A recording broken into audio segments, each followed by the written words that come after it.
Okay, I would like to call to order the Planning Commission meeting of June 6th. Let the record show that all commissioners are present tonight. And I would like to ask everyone to stand and join me in the Pledge of Allegiance.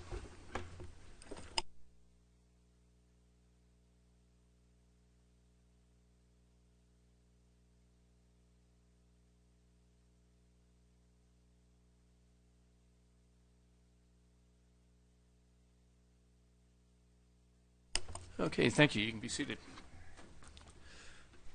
Okay, this brings us to the public comments portion of the meeting. And I do have a request to speak here for one individual on public comments. That would be Mr. Gardner. Would you like to approach the podium and repeat your name and city of residence, please? Good evening, Chairman Hughes and commission members and staff. My name is Jim Gardner. I live in Lake Forest. First of all, welcome back, Chairman Hughes, and thank you for your service. I was a first responder at Katrina, and I know how no one who, unless you've done that, no one knows, what a drag it is and how difficult it is on you. So thank you very much for what you did, and welcome back. I just wanted to say, the city feeds everybody, the parade, the council. We spend tens of thousands of dollars every year feeding people.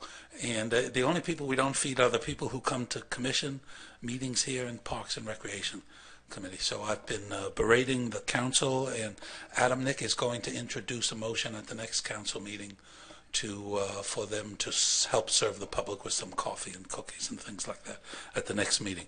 So in the likely event that you run into anybody from the council between now and then, I'm asking you to please informally endorse, not for you, but for those of us, for the public, and quite frankly, at Parks and Recreation and at Planning Commission meetings, the audiences lately are bigger at the commission meetings than they are at the council meetings. So surely we can spare some cookies. Thank you, Mr. Gardner. Actually, Andrew beat me to it. I was going to offer you my Skittles as an interim fix for that, but I'd much rather have Andrew give up his Kit Kat than my Skittles. So, thank you, Jim. Okay, I see no other requests to speak on public comments. Oh, we do have another, not related to the item on the agenda for this evening. It's for the Brookstone development. Okay, we'll be getting to that just shortly. You can actually give that to staff over here if you would, and we'll call you up when the time is appropriate. Okay, this brings us to the public hearing item, and that is the Brookstone Project for this evening.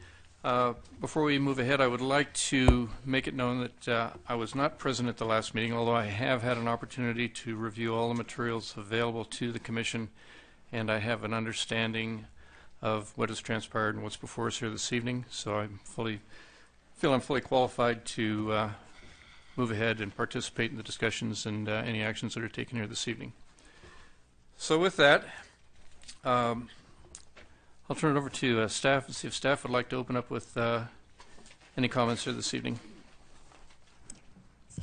Jennifer Lilly has a short staff report this evening.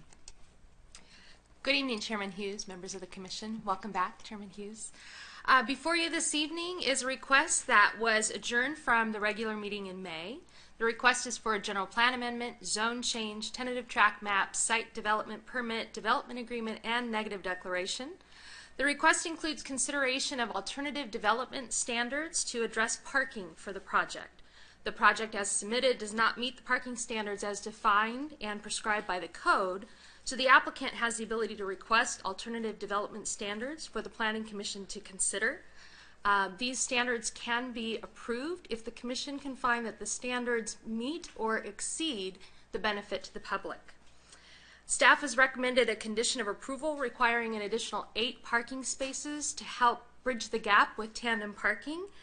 We made a full presentation at the last meeting, and the analysis of the request as well as the recommendation was provided. We'll be happy to go into any more detail on that this evening as you might have additional questions. Since our last meeting, the applicant has provided a plan showing an option for how they could address the proposed condition.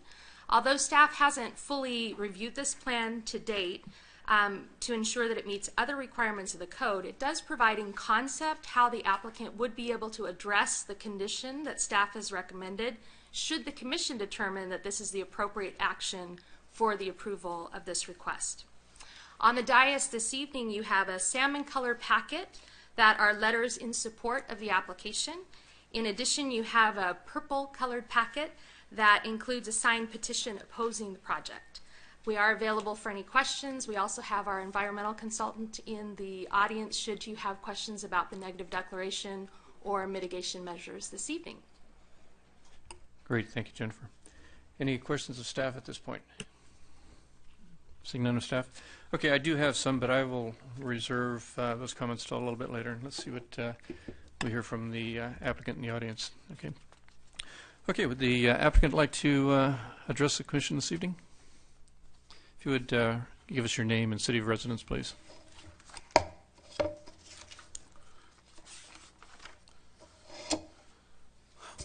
Mr. Chairman, members of the commission, Dave Bartlett. We are the property owner on Auto Center Drive. And I wanted to just start out by saying thank you for, again, I think this is our third meeting together. And I could see the paperwork that everybody's bringing in, and there's a lot to read and there's a lot to analyze, and you guys and the staff appreciate it very much. We went back to the drawing board after we had the last meeting, and we heard what the commission had to say, and maybe I can summarize quickly, but there was a lot of discussion on parking, let's just say that, and you know, every commissioner was concerned about parking in some form or another, and it was either already addressed in the plan through the parking management plan, or it was simply there was simply some further recommended actions that needed to occur. As a whole, though, I would say that if I could just characterize, you know, Commissioner Brower saying he liked the project, Commissioner Hamilton liked the project, wanted to make sure that the parking management plan was actively enforced. Commissioner Verplank, you know, just said he wasn't convinced it was the right use. We're hoping we can convince him tonight.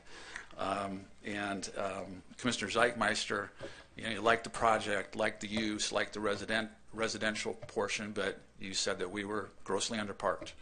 So what we did is we went back to the drawing board and we eliminated 34% of the tandem spaces on the site.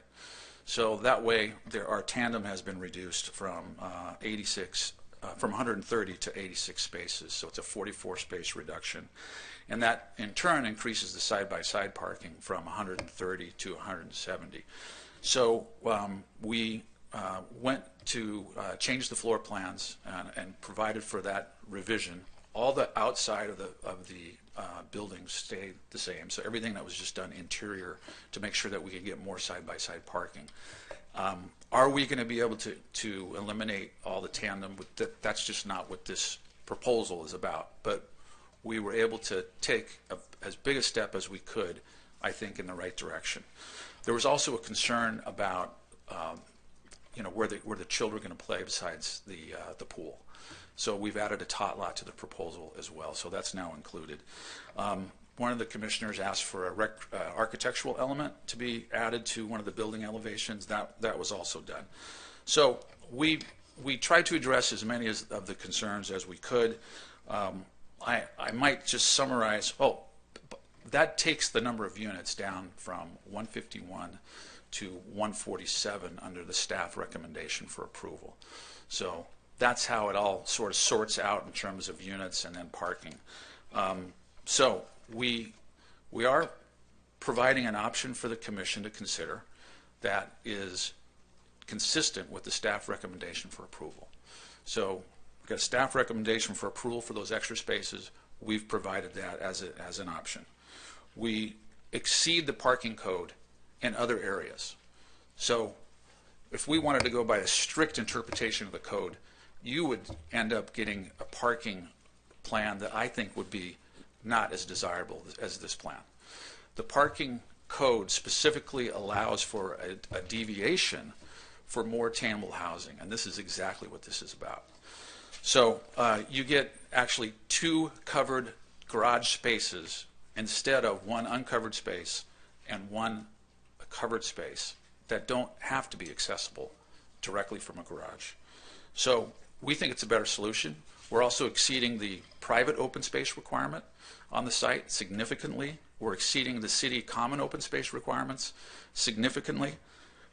We've exceeded the school district fee requirements, and now the school district is very much in support of this project, and I think you have a letter of support from them.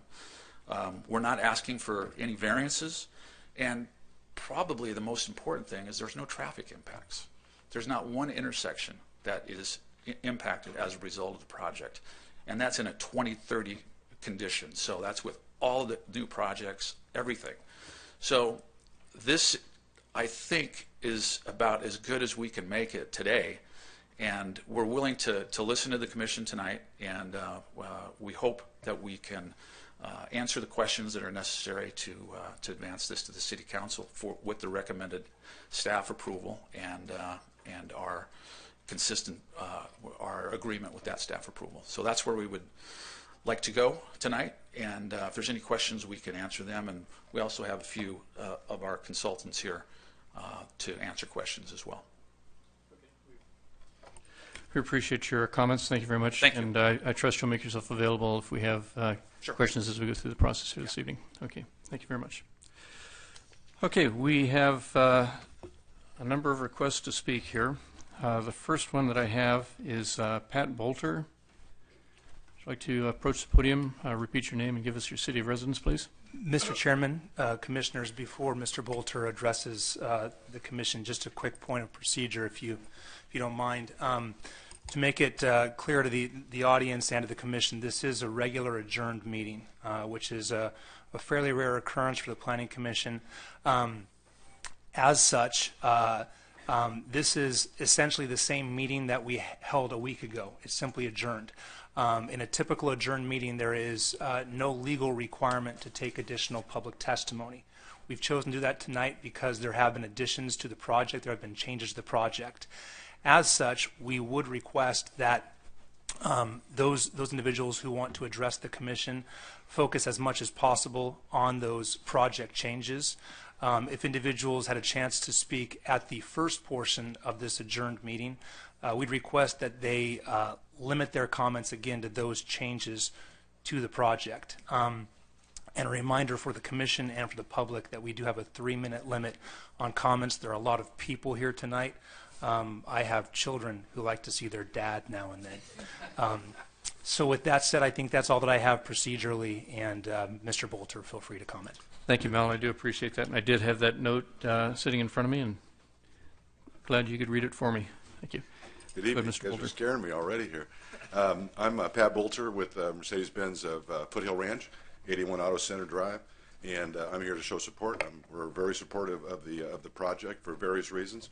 The main reason is it's very obvious that an open or an out of business dealership is not good business. Does not look good for our customers when they come in. They see a dealership out there, they're not sure if we're going to stick around. I can assure everybody in the city of Lake Forest that we're here for a long time. We've invested millions and millions of dollars there, so we're going to be here a very, very, very long time. And Mr. Bartlett, the project developer, has guaranteed that everybody that buys a residence from them, they'll buy a car from us. So I wanted to make sure that everybody knows that Mercedes-Benz at Foothill Ranch is in full support of the project. Okay, thank you very much. Okay, the next request to speak is from Len Whitrock.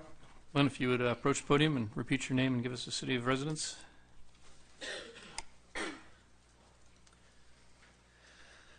Thank you, Mr. Hughes, Chairman, Commissioners. My name is Len Whitrock, and I live in Lake Forest, over in the Bennett Ranch community. I have been living in Orange County, South Orange County, for at least 30 years, and I've owned, in addition to the primary residence that I live in with my wife, 2 condominiums that are for rental, one on Cherry and Trabuco, one on Rimhurst. And one of the consistent problems that we've faced with tenants is not enough parking. And parking generally overflows onto the streets, which becomes an even greater problem. My concern is still with adequate parking, especially when we consider today's demographics. They're changing. We have even though we're renting to one family, there tends to be more than 2 vehicles that are part of the package, and I still don't see that problem really being resolved or addressed adequately. That's all I have to say. Great. Thank you very much for your comments. Okay, the next request to speak is Gary Guan, I believe it is. Did I pronounce it correctly? If not, pretend I did. Repeat your name as I pronounced it into the mic and give us your city of residence. My name is Gary Guan. I'm in the Lake Forest residence. I've been here from 2006 as a Lake Forest resident, and I'm a professional civil engineer. I'm in total support of this project, and the plan will change the defunct commercial site and with the new home builder, Brookfield. And this will provide the homes for the market that's not currently being made, and it is also clear and the project has been carefully thought about it, and it has improved with the input from the staff and from the commission. So I'll just be here try to support and in favor of this project. Thank you. Great. Thank you for your comments. Okay, this brings the next request to speak would be Jim Leach, if you would approach the podium. Good evening, Mr. Chairman, members of the Commission. Please. Yes, indeed. My name is Jim Leach. I reside in RSM. I am the chairman of the South Orange County Economic Coalition, and I'm here on their behalf this evening to speak in support of the residential project. The coalition is a group of businesses and citizens that believe in the adage, a rising tide raises all boats. So we focus on significant infrastructure projects in the area of transportation, energy, water resources, housing, and workforce development. We also seek out worthwhile projects in the cities of our region and see whether we can be of assistance in moving those projects forward. We look for projects that will bring jobs and economic activity and be of benefit not only to the cities but to the region overall. And we think the Town Center project is one such project. I'll take just a moment to let you know why we support this project and think it makes sense. In terms of the basics, it offers some 400 new jobs in the city and some $55 million in economic activity. $5.8 million in fees directly to the city, including $1.6 million in park fees and $3.2 million in public benefit fees. The regional school district that serves Lake Forest, Saddleback Unified, stands to receive funding equal to 120% of the state requirement. In addition, the project has the endorsement of both large and small neighboring businesses, the Building Industry Association, the Orange County Business Council, and of course, our coalition. I understand from reading the agenda and the staff report the developer has responded to the Planning Commission with changes to the project, and the city staff is recommending adoption of the resolutions that will begin to make the project a reality. Again, we stand in favor of the Town Center residential project. I appreciate your attention. I appreciate the opportunity to be here with you this evening. Thank you. Okay, thank you for your comments. The next request to speak is from Frank Fullerton. If you would approach the podium and repeat your name and give us your city of residence, please.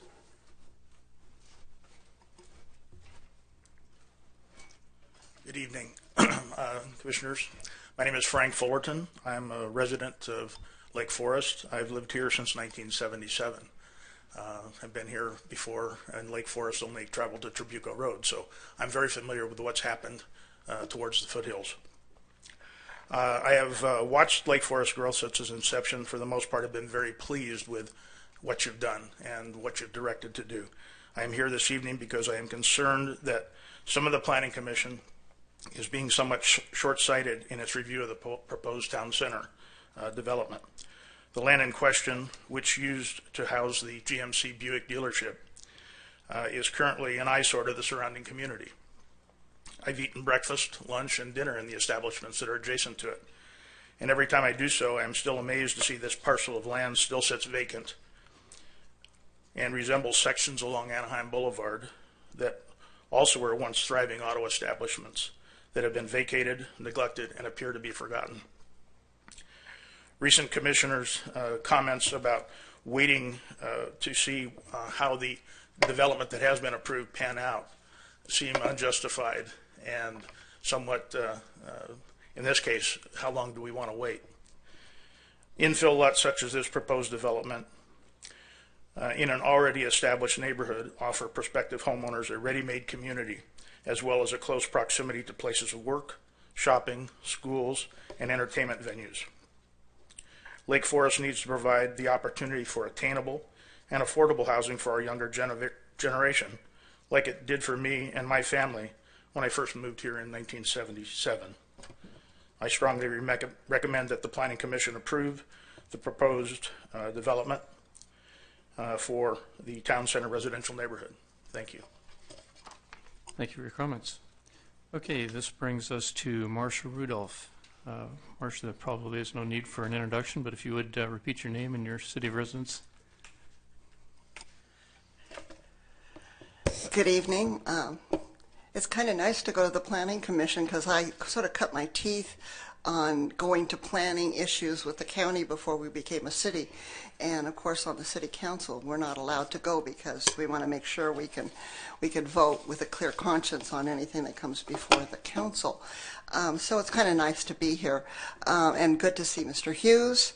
I'm looking forward to seeing the project that Debbie is involved with him. This is an interesting week in that we have some anniversaries that are going on. We have the anniversary of Tenement Square. We have the anniversary of June 6th, which is of course what we are. And we had Memorial Day to kick off the week. I think these particular holidays sort of focus in on the attitude that those of us who were here from the beginning and worked like crazy to get the city set up and to fight the airport, they also epitomize some of the attitudes that we had at that time. There's a couple of things that I just want to make sure are covered. My concern, number one, is that the fee structure that is being proposed, and I haven't had a chance to see it. The last time I saw it, it was on a grid in late October when I was still on the council and doing things in closed session. I know that staff has worked diligently to make sure that the fee structure would support not only the development of the new facilities, but the ongoing maintenance that those facilities will require the city to have. So that's one of the things that concerns me. And I think the issue of parking, obviously, you're hearing a lot about it. And I've seen, over the years, we've seen several developments where parking has become a real problem. And what you need to remember is that if there are parking problems in a neighborhood, you are generating hostilities that don't need to be there. So I'm encouraging you to sharpen your pencils and take one more look at the parking and to make sure that, again, your pencils are sharp and you've looked at the fee structure to make sure that it has long-term sustainability for the projects that you're going to be seeing developed. And thank you very much for your services. Marsha, thank you for your comments. Nice to see you, Becky, and also. Okay, the next request to speak is from Paul Mathis, I believe it is. If you would approach the podium and repeat your name and city of residence, please.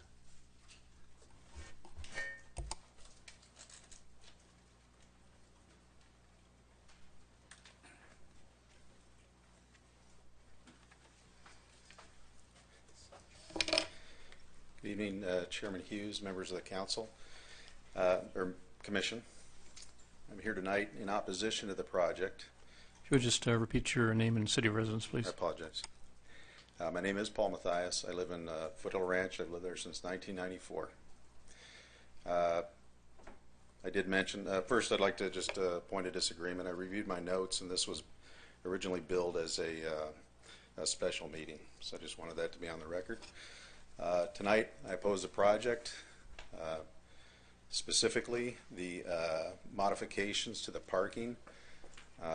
While they may look attractive compared to the original proposal, no amount of changes to this project are going to make it an appropriate application in light of the location and the density and the really foreseeable outcome of such a densely populated area with what the project says is going to be 25 kids and families living in a commercial space. One of the most important things that I was concerned about as a resident when Lake Forest was interested in annexing the Foothill Ranch community was that projects like this would get by and change the character and nature of the community. This modification, this radical departure from the general plan is a great concern of mine, and I oppose it tonight. Thank you. Thank you for your comments. Okay, the next request to speak is from Carol Mathias. If you would approach the podium and once again repeat your name and city of residence.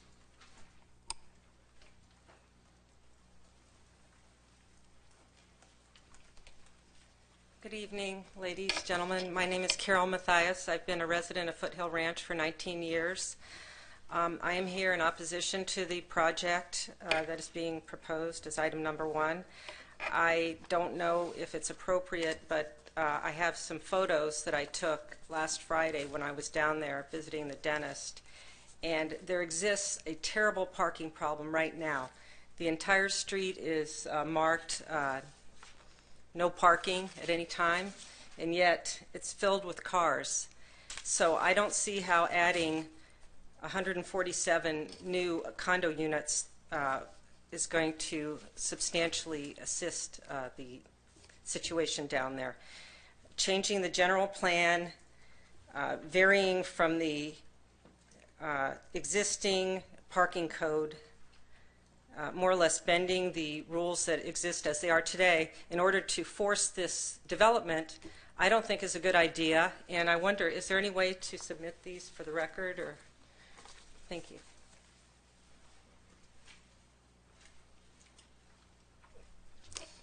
So that is what I have to say tonight. Thank you.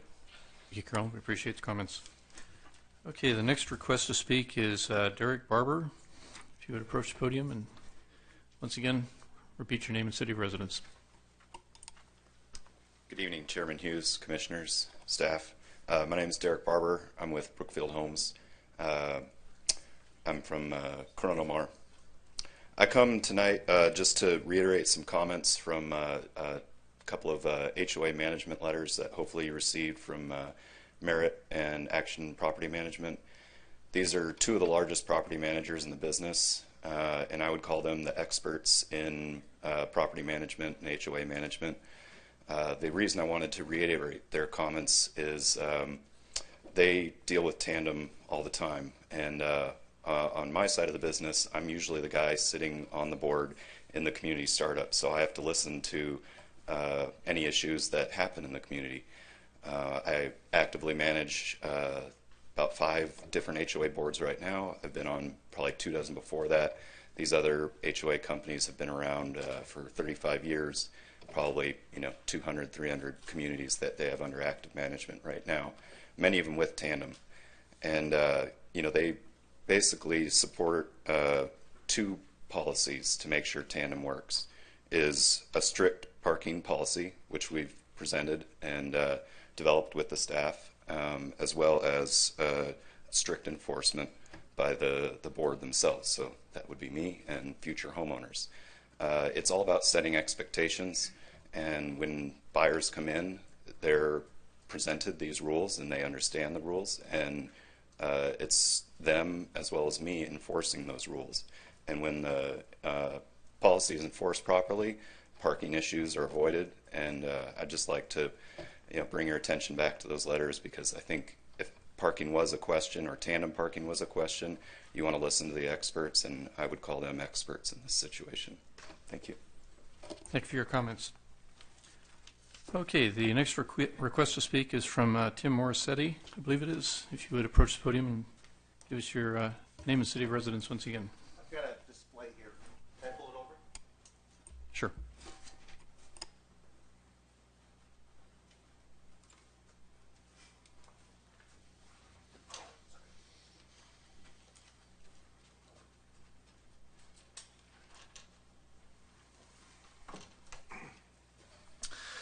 My name is Tim Morissette. I'm a resident of Lake Forest Community Foothill Ranch. We bought up here back in 1994, so I've been up here for 19 years. I end up I'm in opposition to the auto center condos.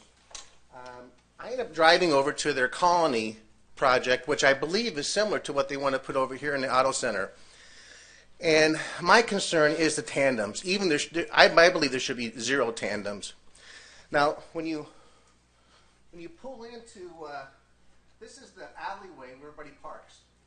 And when you see my mid-size Lexus SUV here, and I'm trying to pull into this single car right here, I couldn't do it.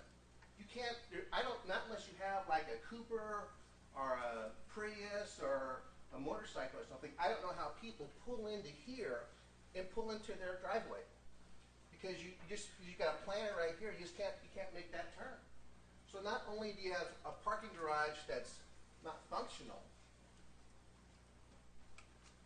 you've got no off-street parking also. So my complaint is you can't use a parking that's there. I don't know how you do it. I went and knocked on a couple of doors. I talked to one couple and they go, yeah, nobody uses the tandems. Another lady says, yeah, she uses it, so 50-50. Now, as you drive down, this is going off of this. If you were to drive down this street here in the proposed project, this would be the street right here as an example. There's no parking here. And so the only parking you have on this project would be in these garages. You can't park here, but they do have street parking, which we do not have. Anaheim allows you to park on the streets. And so, as an example, this would be Bake. You can't park on Bake. Okay, this would be the side street. This over here, as an example, would be Portola. You can't park on Portola. You can't park on the street that abuts the project. But these folks here in Anaheim can. This Anaheim project that they have there is in a redevelopment area. It's a mile square. It's tons of units. We're not in a redevelopment area. We're in a growing, robust area that doesn't need to tear down something and put something that the city wants. We don't want this. I mean, a couple of residents not from Foothill Ranch, I believe, have said, yeah, we like the project. It's kind of like the airport. Northern OC wanted the airport because they wanted the money, but South Orange County didn't want the airport. If you would, your time's up. If you could just wrap it up for us, I appreciate your comments. Okay. I think it's a bad idea. I think the parking, even with their changes, is terrible. I don't think the people of this local Foothill Ranch area want it. Thank you. Thank you for your comments. Okay, this brings us to the next request to speak, which is from Juan Rangel. If you would approach the podium, and you've heard the drill. Good evening, Chair Hughes and members of the Planning Commission. My name is Juan Rangel, and I am a resident of Lake Forest since 2003. I'm here to encourage you to approve the zoning change for the Brookfield residential project. For over 5 years now, the site where the proposed development is to take place has sat empty, gathering dust and doing nothing for the community of Lake Forest. By rezoning the area and allowing Brookfield to build a residential neighborhood, I believe that Lake Forest will benefit from an increase in consumer spending as well as an increase in tax revenue. I see this as a way to help many of the businesses around the proposed site stay healthy. And some future residents of the proposed site will have convenient access to supermarkets, restaurants, movie theaters, medical offices, etc. Also, the new site will increase tax revenue from the new property taxes themselves to an increase in sales tax from people spending money at the existing local businesses. Also, I believe that this gain in revenue will offset any potential externalities that it might create. I hope that the Planning Commission will see the long-term benefits of this proposal and approve the project. Thank you. Thank you for your comments. Okay, the next request to speak is from Jill Konsler. If you would approach the podium and once again, repeat your name and your city of residence. Hi, good evening, Chair Hughes and Planning Commissioners. My name is Jill Konsler, and I've conducted most of the community outreach for Brookfield Residential. And I have some materials for you. I've got this huge packet of letters and offer, and then I just have some other little packets that have. The other packets have lists of more than 55 businesses and more than 10 organizations. We also have a long list of residents from Lake Forest that support the project that have been new since our last Planning Commission hearing. Just wanted to give you a little bit of background on the way I conducted some of the outreach. literally just walked through the town center shopping center and just talked to general managers, owners of the store, staff people, and they just, as soon as I mentioned that we were proposing homes in the old auto mall, every person said, where do I sign, when can they start building, and where do I sign up to buy a house? I mean, this was unanimous, everybody I talked with. So you've got stacks of those. That was from all of the people. I'd also like to just share that yesterday I spoke with Gail Bell, again from, she's the general manager of Walmart. You probably heard from her. She said that she was going to call yesterday and call each of you and call the city. She just said she's been hearing about this project for a long time. She wants it to move forward. And her specific quotes were, we've been waiting for this for several years. I plan to tell the city that I expressed strong support. And her final words, it's a no-brainer. I'm all for it. These were from most of the businesses. I'd also like to share that the restaurants expressed even more support. They said that their lunch business was thriving because there's so many businesses in the area, but many of them have to staff down and close between Monday and Wednesday, or Sunday and Wednesday. Bita Zaray, who came here and spoke at the last Planning Commission hearing, says that she's actually had to close her business for dinner, and that was her whole business plan was lunch and dinner. So that was her point. Just a couple you'll see in your packets, but we have Margot Krumack, Jessica Mullen, David Fratone, Craig Skidmore. We need more affordable housing so that local children and my kids can live here when they grow up. Joanna Miela said, a friend of mine told me about the Brookfield proposal, and I'd like the Planning Commission to know I'm 100% supportive of this plan. The new community will provide home options at a price that is affordable for my young family. Cindy Simpson said this abandoned car dealership has been an eyesore and a bitter reminder of a dismal several years of financial ruin. A fresh start with new development will be very uplifting for us. I believe it could help my property values. It's time to move this forward. Okay. You're running out of time. If you would summarize and... Just, I had a personal opportunity to meet with a lot of people, talk with them about the project, and a lot of people, they were all in support. So thanks.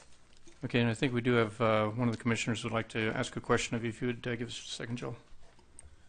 Since there's a petition out that says there's 65 citizens that are against, could you quantify the number that you've talked to that are for? I would say that I have signed support cards for more than 55 businesses, but there were several that said that they couldn't get their corporate to sign off on it just because of corporate policy. So I'd say there was way more than what is listed there. And how many residents? And some of the residents, I have it listed there. We only just started reaching out to some of the residents from the last week, and we have, I don't know, some of it's in your packet. Okay, so if you could wrap up. Thank you. Thanks. Next request to speak is from Jim Gardner. Jim, if you would approach the podium.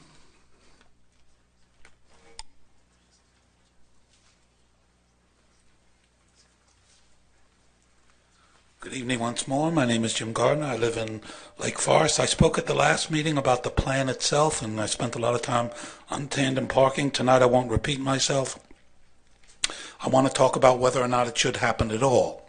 You've heard a lot about the tax base and it being expanded, etc. The truth is, when the staff asked Brookfield to do a study on the tax base and to move it forward with the changing economics, Brookfield refused to do that. So we really don't know anything about the project with or without in terms of the tax base. But the most important thing is the 4,000 new homes that have already been approved in the city. And I'm not talking about the plan itself. I'm saying it shouldn't happen at all. Those 4,000 new homes are going to produce 32,000 new trips. Now, it's true what Mr. Bartlett says from Brookfield. That does not impact the area. The tiny little area that they're looking at is not impacted because virtually nobody lives there now, and the streets are all big. Well, guess what? The rest of us who live in Lake Forest live in much tinier streets where tens of thousands of people live. Now, nobody has said anything about what's going to happen when those 32,000 new trips being generated by the 4,000 new homes come into the rest of Lake Forest. Well, it may be no big deal for the people who live up where this development is happening, but it is a big deal to the rest of us who already have congested traffic in Lake Forest. And those people, they're not going to disappear. they're going to funnel down, as you can see in that map, and they're going to funnel down into where the rest of us. No one, Brookfield or those other people from the opportunity study, have told us how that's going to impact the rest of us. Now, until we know how that's going to, Brookfield, I'm not picking on them. I've said this about Shea Baker. I would say this about anybody else. So, so this is nothing personal with Brookfield. But they're coming last. They're coming after 4,000 have already been approved. We have no idea what those 4,000 people are going to do to the rest of us, if that's going to stop our traffic. You could say, well, what's the difference? This is only another 150 more. That's another 12,000 trips. Christ, we've got 32,000. What is 12? I would say, hey, until we know that we can digest the 32,000 that are coming down the pipeline, it's far too early to be adding another 1,200 to that list. Thank you very much. Thank you, Mr. Gardner. We appreciate your comments. Okay, the next request to speak is from Tom Rath. Tom, if you would approach the podium.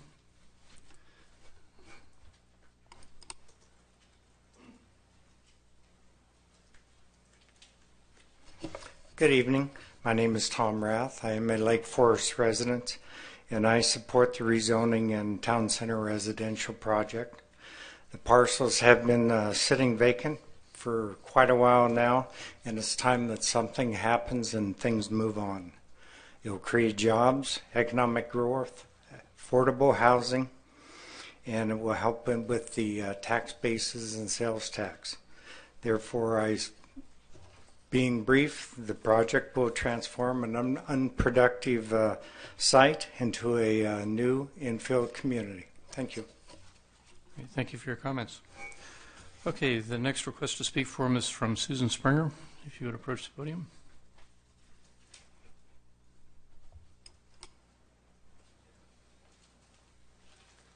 Hi, Susan Springer. I've lived in Lake Forest for over 20 years. I couldn't make the last meeting. I did send an email to Cheryl and listed my concerns. I didn't hear back. I didn't see them listed here.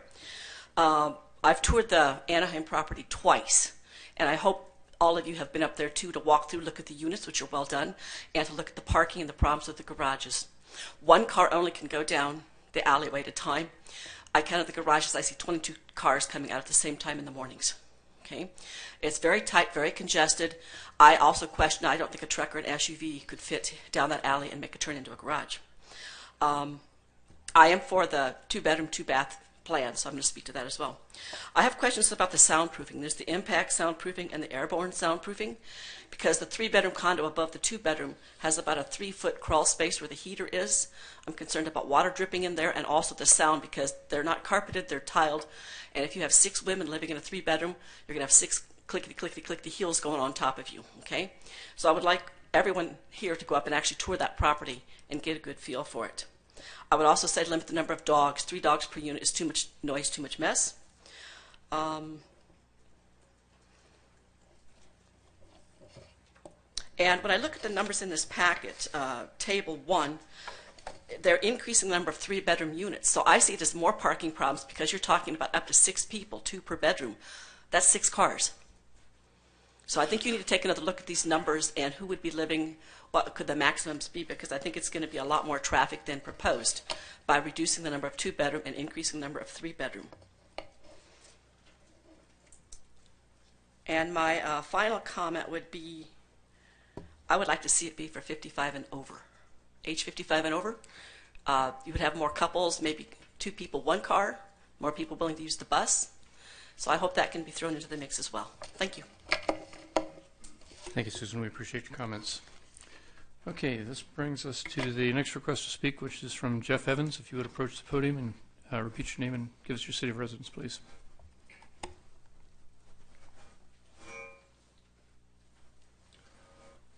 Jeff Evans, a 20-year resident of Foothill Ranch, moved here in 1993.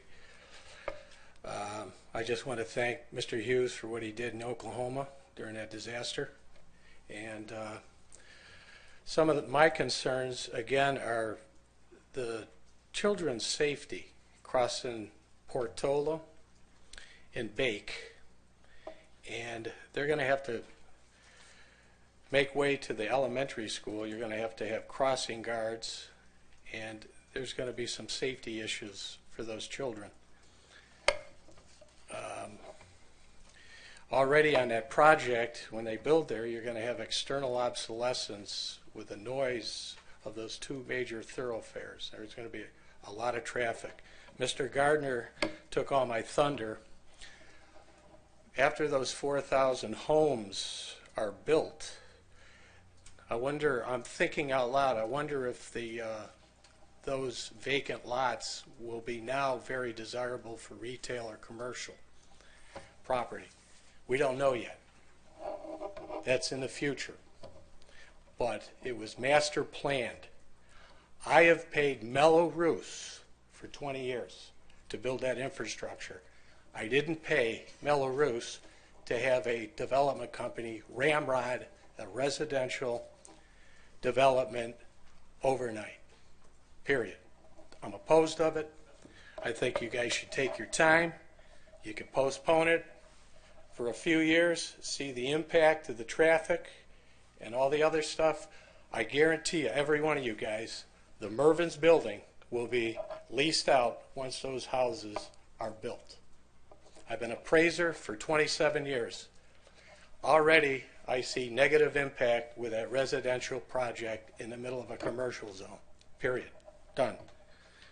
So if Brookfield, Mr. Bartlett, would want to build his corporate headquarters down here from Ontario, I'm all for it.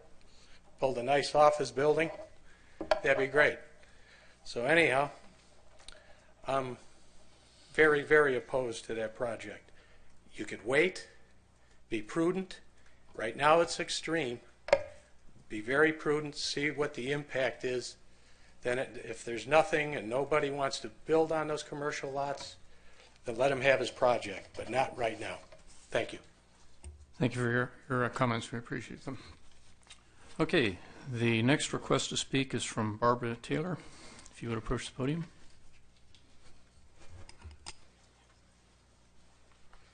Good evening. My name is Barbara Taylor. I live in the Portola Hills area of Lake Forest, and I'm here representing the Bella Palermo Homeowners Association. I spoke at the last meeting, so I won't repeat those comments.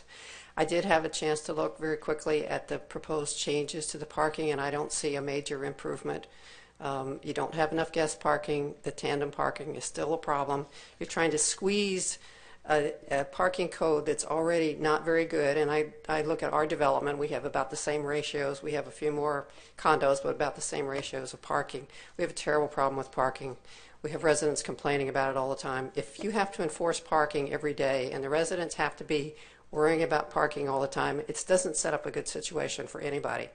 You don't have any street parking in this new development that I can see. You don't have enough guest parking. The tandem parking is a problem, and you're trying to twist your existing codes, which are already not good enough, to make the development work, and I think you're setting up a bad situation to begin with. Thank you for listening. Thank you for your comments, Barbara. Okay, this brings us to our final request to speak from Mr. Terry Anderson. Familiar face, but I can't figure out from where. Hi guys, Terry Anderson, Lake Forest. All right, let the record show tonight that this is a monumental moment because I actually agree with Jim Gardner. I agree with Mr. Gardner to say that this project is ill-conceived and it's inadequately planned. Well, I really appreciate the developers' latest suggestions that have been brought forth with the tot lot and more parking. And the fact that this is the third meeting, I think that's terrific. But when we compare it to other projects of such magnitude, we've had many more meetings than just 3. So I think that's a really important point that needs to be brought forward, that we really probably have not fully vetted this thing out. I'll keep this as brief as I possibly can because I think everybody's covered all the major topics. I thought Carol Mathias's point was very interesting to say that she brought you pictures and had been to the dentist and said the parking was a problem. I ironically was just there 2 hours ago and completely concur with what she says, that you're going to have parking spilling over despite the fact that you've made some improvements.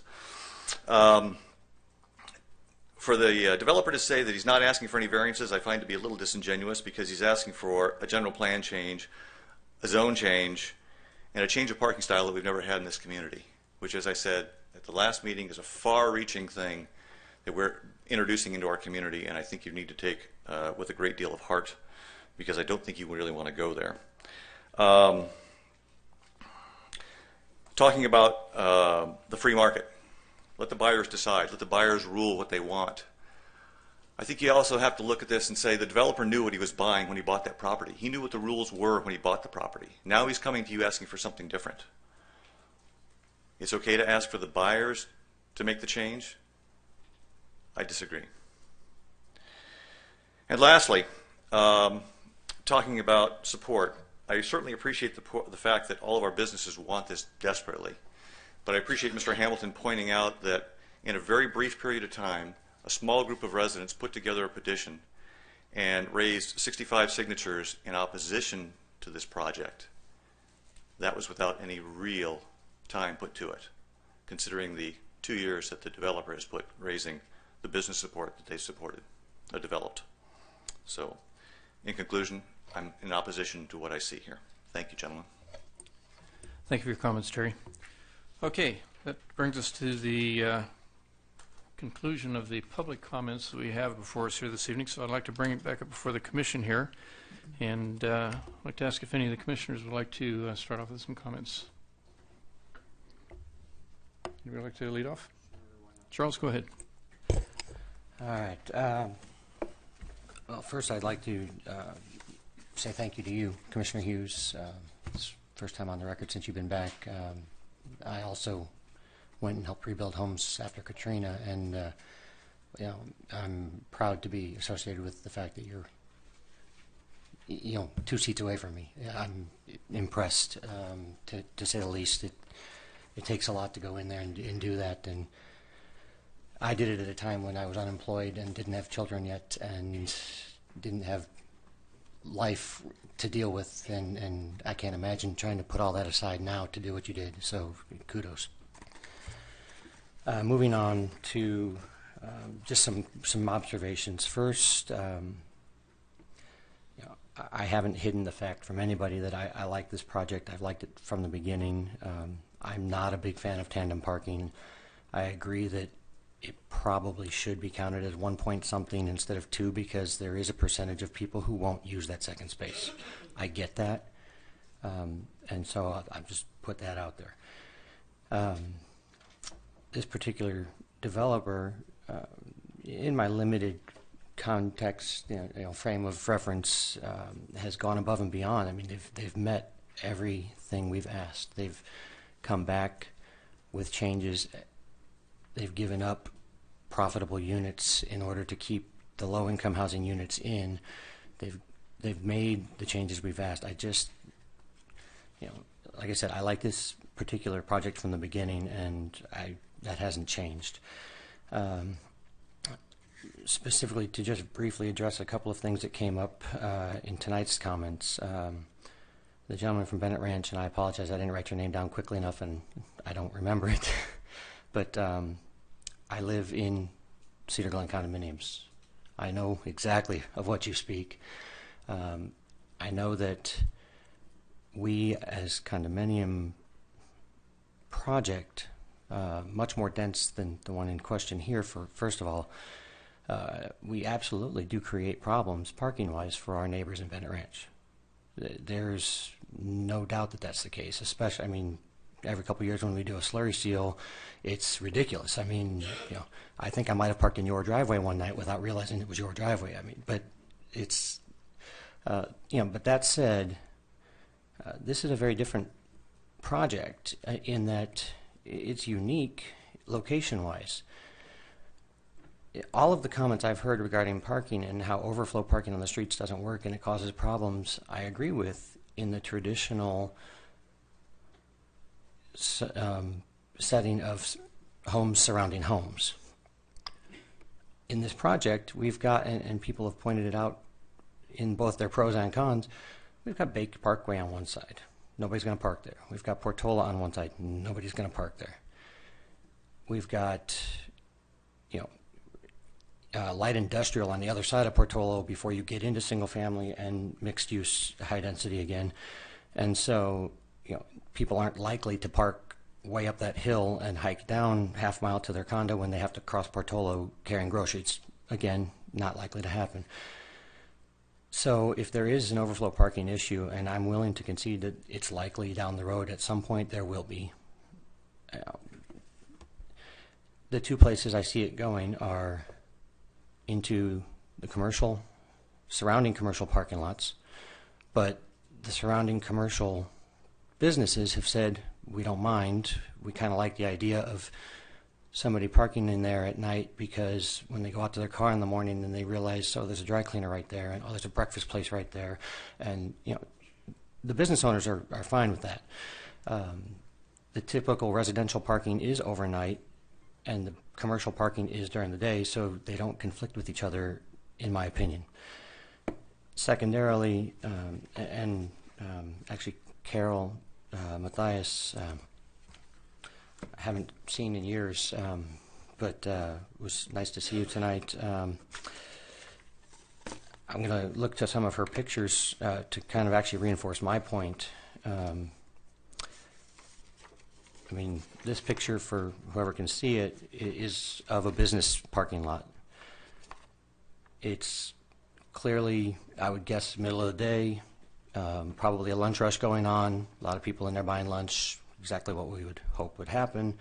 You've got an Engardia truck delivering produce in the picture, so I would guess it's probably either just before or just after the full-on lunch rush.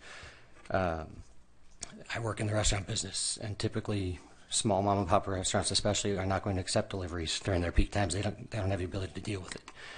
But this is the big one for me. This picture here, this is Auto Center Drive. Yes, there's parking up and down it. Yes, there's a sign right in it that says no stopping, but it also says 10 p.m. to 6 a.m.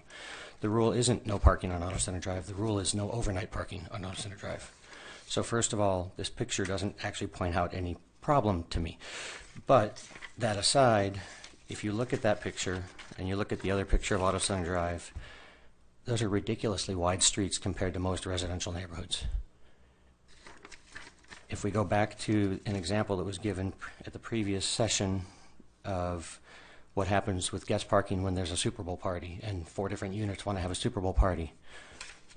Everybody spills over, they park on Auto Center Drive, they go into their party, the game's over, they go home. Cars are gone. I don't, again, see that as a problem. And finally, just very briefly, I think we need to focus on the fact that this particular property is part of a larger master community. There is a master HOA in place. The master HOA is on board with this project. They think that any foreseeable problems with parking are manageable. They have already basically said, look, we're going to enforce our rules. And the developer has said, yes, and here's our plan to help you do that, which is why they're on board. But specifically, these are vacant lots right now in these pictures. There's no, I mean, anybody who lives in an HOA, I live in Cedar Glen condominiums, like I've said, we have huge parking problems. It's because I moved in there 11 years ago. The rules were buried in the bottom of a packet, they weren't really explained, and they were never enforced. About 4 years ago, because probably the people in Bennett Ranch were complaining, the city was coming to us and saying, you got to do something, and we were trying to enforce the rules. When I was on the board, it was a new thing. It's like, look, we got to crack down, we got to enforce these rules. People don't want to change. They don't want to enforce rules on them that they haven't had to follow for the last 8 years that they've lived there.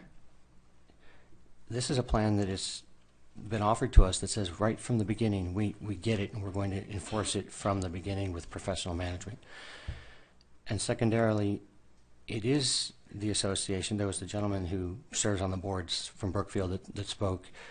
It is those people, it is the board of the HOA specifically that enforces the rules in a private setting like this. And it is, when it's a vacant lot, there's no tenant there to enforce the rules. There's nobody there to come out and say, hey, you can't park there. Hey, don't leave your car here. This is my property that you're parking in front of. There's no board to call a tow company and enforce that.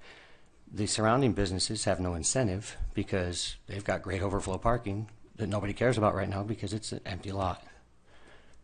Bringing in an active participant in the community to say, we are going to enforce the rules just like our neighbors do, actually cleans up a lot of whatever problem is in these pictures. And so, again, I haven't seen anything that changes my mind.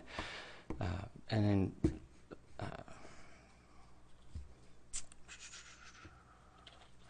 I think that's really what it boils down to for me. So I'll stop there.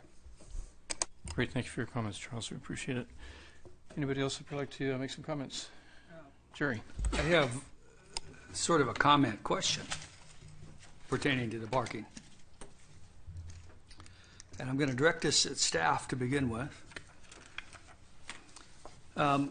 We didn't have quite the detail that we had before on parking spaces available in the new configuration. So I may have interpreted it wrong, or I may have interpolated myself, but here's what I came up with. I have, for the 3-bedroom apartments, I got 229 and a half parking places that are assigned.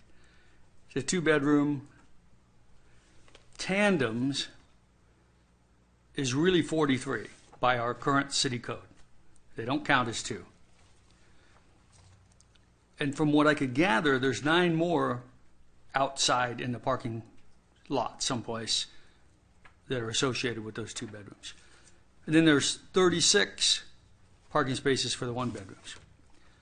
So that gives me 317.6, and that's 42 parking places short. So although I appreciate the efforts to get us some more parking, I think we're still quite a bit short. Now, I took it a step further and said, okay, well, what happens if we count the tandem parking places as 1.5? Then that tallies up to 339 parking places, which still makes us 21 parking places short. And I'm going to need some help, but as long as those numbers look right to me, I still have a serious issue. I can cite the apartments at Osterman, where there's cars parked nonstop from one length of the street to the other. That is just not a good thing. There's lots of vandalism along there to the cars, and which is also spreads over into the neighborhoods. On my own street in Montberry, the condos down and across the street, which is a long walk, overflow onto our streets. We know that our parking codes, as they currently are written, are probably inadequate. And I don't know that we're going to change those right away, but I don't feel real comfortable in bending them because of that. Now, I have one other... Sorry, comfortable in what? In bending the rules. So... forgive me, I'm having a little hearing problem here tonight. One last thing. I won't get the paperwork out, but I get back to the issue of the trash cans. Thank you for the added information. I went back through and looked at it again. And in fact, on your own plans, it says that that some of the parking places are not available on trash day. So now we take a bad situation and make it worse. So I told you before, I like the project. I think it's unfortunate that we've had that retail section up there, auto mall, not be able to be used in its original plan. And I do think that there are enough vacancies for retail in the city that if we lose that little section, I don't honestly believe that's going to make a major problem for us. But I have to get this parking issue figured out. So the question was, did you hear anything that I said relative to the parking? Am I off base? Or is that the right numbers? I can see on both sides of the dais, we are busily grabbing calculators and going through the math as you've described it. I don't think you're off base. I think the best folks that have a handle on this new plan is the applicant. Mm-hmm. Staff has reviewed it just as the commission has, but we have not gone into great detail at this point in time because we're still waiting to determine whether or not the commission feels even staff's condition is appropriate. to deal with the tandem parking as we've presented it. You may decide that the 8 spaces that we originally asked for don't do enough or do too much. And so before we go into great deal into evaluating this plan, we need to determine whether we're even directing the applicant in the right direction, so to speak. But back to your mathematical question, I see where you're headed with the math. I don't think that you're off base, but I'd like to ask if you'd be interested in hearing more from the applicant if they think that we're off with the mathematics. Well, I'd be happy to hear from the applicant, but you've told me several times now that you comply with all city codes. I need you to be honest with me and realize that I'm going to have, or our group is going to have to give you a variance, basically, in order to make this fly parking-wise, per our current codes. Again, we can have an argument as to whether our current codes are right or not as far as tandem parking is concerned. But just keep that in mind, and yeah, please let me know what we can do for that. Is that okay, Chairman? Of course, we can go ahead and address this now if you'd like to. Although I'm sure this issue is going to come up again, but yeah, feel free. Thank you, Commissioner Zeichmeister. Your math is right on. So I think you said 25 spaces. Yeah. Yeah, that was my math too, in doing that at 1.5. But again, the standards for a variance are different than the standards for a deviation, and so there's a lot of professional people here that have analyzed this over and over again, and I know that there's a disagreement on the tandem. We've done this day in and day out. We know how to manage it. It works. It's good. People make a choice, and it allows people to make a choice to have a more attainable unit. It's really easy. We've had people in our office that have purchased these homes, and yes, they have to call someone at the house, their wife or their husband, and they say, "Hey, I'm coming home, and I know you're going to be, the first one. I'm going to be the first one out tomorrow, so can you just pull out real quick and let me pull in?" Those types of communications, text, phone calls, they happen. People learn how to deal with it. For some members of the audience to say that they're going to be impacted by this, I think the only people that are impacted are the people that are surround the property. But I will say, Commissioner, you are correct. That is the math. That is not the project, though, and so we just have a disagreement on how we're interpreting the parking plan and the deviation requested specifically. The code specifically allows deviations for affordable units. So, thank you for clarifying that. Jerry, are you finished? Okay, Andrew. I have a question for the applicant. Sure. Could you, if you're able to, tell us the fees that you're paying overall, the developer fees, the fees to the city, if that's an appropriate question? Yes, I think you have a total number. The ex-commissioner and city council person Rudolph was commenting upon that, and yes, we did come to an agreement with the city staff on the fees.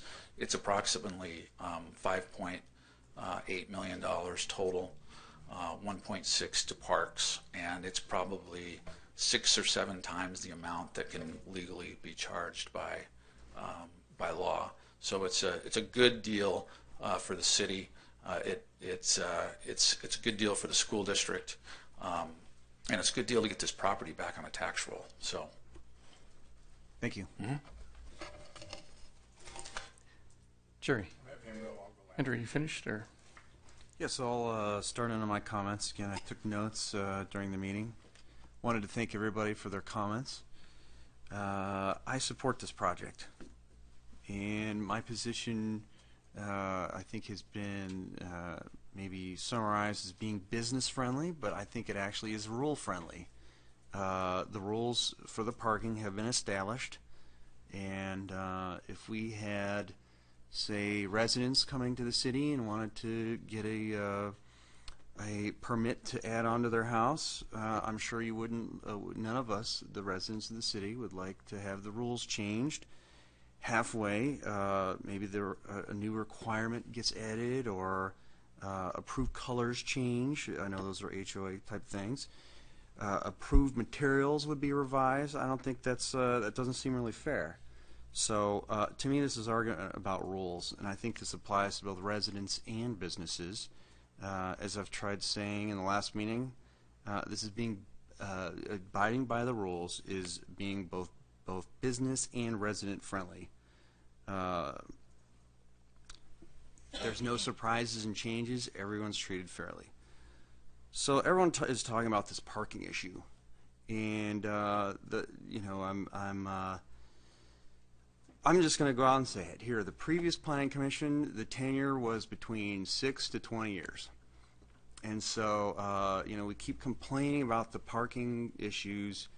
Now we finally have them agendized, and I just wonder, if they've been an issue so long, why didn't we correct them permanently and permanently address them?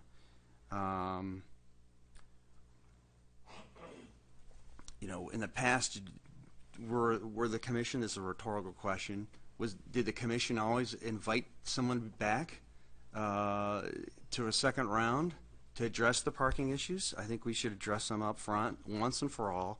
That's what we're doing. We're agendizing those. I think previous planning commissioners spoke and addressed this, and they were on the planning commission for 6 years to address this. I'm glad we've agended this item. I think we also need to make a clean break, and I would recommend my one vote to staff, recommend to staff that all new applicants are told that there is a new agendized change that the Planning Commission is making, and that maybe there are new changes coming down the pike, and I think we need to start communicating that to new applicants to get everyone on board that a new parking, a potential parking change is coming. Again, I want to give more weight to the applicants that are close by. I think the residents, the closest resident, I think is like a quarter mile or half mile away. This parking issue is going to affect the tenants that are adjacent and in the close proximity. And I think I haven't heard one single person in that close proximity who has said anything otherwise. So according to my tally, tonight we had 4 residents for, 7 against, 2 I don't know if they established an opinion. We did have the 65 that have sent letters and done things that I think one of the applicant representatives of the applicant said they were for. We've also had the petition of 65 against. We also had 3 organizations or businesses tonight for. So it sounds like to me it's pretty close to being even. There maybe were some, I didn't tally the last meeting. But in any case, the 65 residents against and for represent about 0.08% of the city. So just to kind of put that in a little perspective. Yeah, I'm concerned about regulation and about residents in affordable housing. And in the Orange County Register this last Saturday, June 1st, I just have a couple sentences I want to read from our article. It says, most families know their biggest living expense, usually it's housing. For the typical American family, the second largest expenditure is the cost of government regulations. So number 1 is housing, number 2 is government regulation. I'm concerned about the regulation that we're imposing on applicants before the Planning Commission. In California, many people are coming to better understanding of the cost of government regulations. The evidence is the rut in the road held by or left by U-Haul trucks. The last sentence, this hidden tax is ultimately passed along to consumers, the bottom rung, and the economic food chain. Again, I'm looking out for residents. We need affordable housing in the city. Housing is expensive. It's the number 1 cost according to the Orange County Register. The second largest cost is government regulation. And I'm concerned that the changes that is the commission trying to impose on this is increasing this cost So in fact, I think that being business friendly is resident friendly in this situation. Last but not least, in the millions, we have $5.8 million in developer fees. If you're for the sports park, $1.6 million goes to that. This $5.8 million pays for increased capacity in schools. It pays for the sports park. It pays for traffic mitigation measures. Jim Gardner's mentioning. Thank you for your comments. Unfortunately, our purview is we do not have traffic under this commission or mitigation measures like that. But the fees, this $5.8 million, is paying for a lot of amenities in our city that help the residents, that help me. I would love to go to the sports park. I think all of us would love to do that up here. So I think it's up to the city council to wisely spend that money to widen roads or impact or do other measures that will positively mitigate traffic issues by all developers. So that's all I have. I'm for this project. Thank you, Andrew. Appreciate your comments. Okay. Jerry, would you like to jump in? I would like to jump in. Thank you. Both feet. Okay. First of all, I want to thank the public again for being here. This is why we're up here, and hopefully some of you out there will one day want to be up here. In terms of that, serving your community is something that's of a great honor, and your being here is very much appreciated. I want to take and see maybe expressing something from Commissioner Hamilton's comments. The Commission has no financial position to take in any of the rulings that it makes. So with all due respect to the developer fees, that's not something that we're to consider. All right, just want to make sure that's on the record. Although I do agree with you, Commissioner Hamilton, in the parking matter. And I've been an advocate pretty much since the time I've been on this commission that the city needs to do something about parking. My personal view is there should be no overnight street parking in any residential area. Now that's overly optimistic and unrealistic at the same time. Okay, I understand that. But, you know, living in the real world, we're not going to get that. But having what we have is not acceptable. Just plain and simple. It's not acceptable. And we need to do something about it, and we are working on that. This is an item that will be before this commission and before the city council, hopefully in the very near future. So we're in agreement on that. Right? I think it's been long overdue. So we come to that. I'm going to take a different look at this. First of all, I want to thank the developer for what I think is an outstanding project.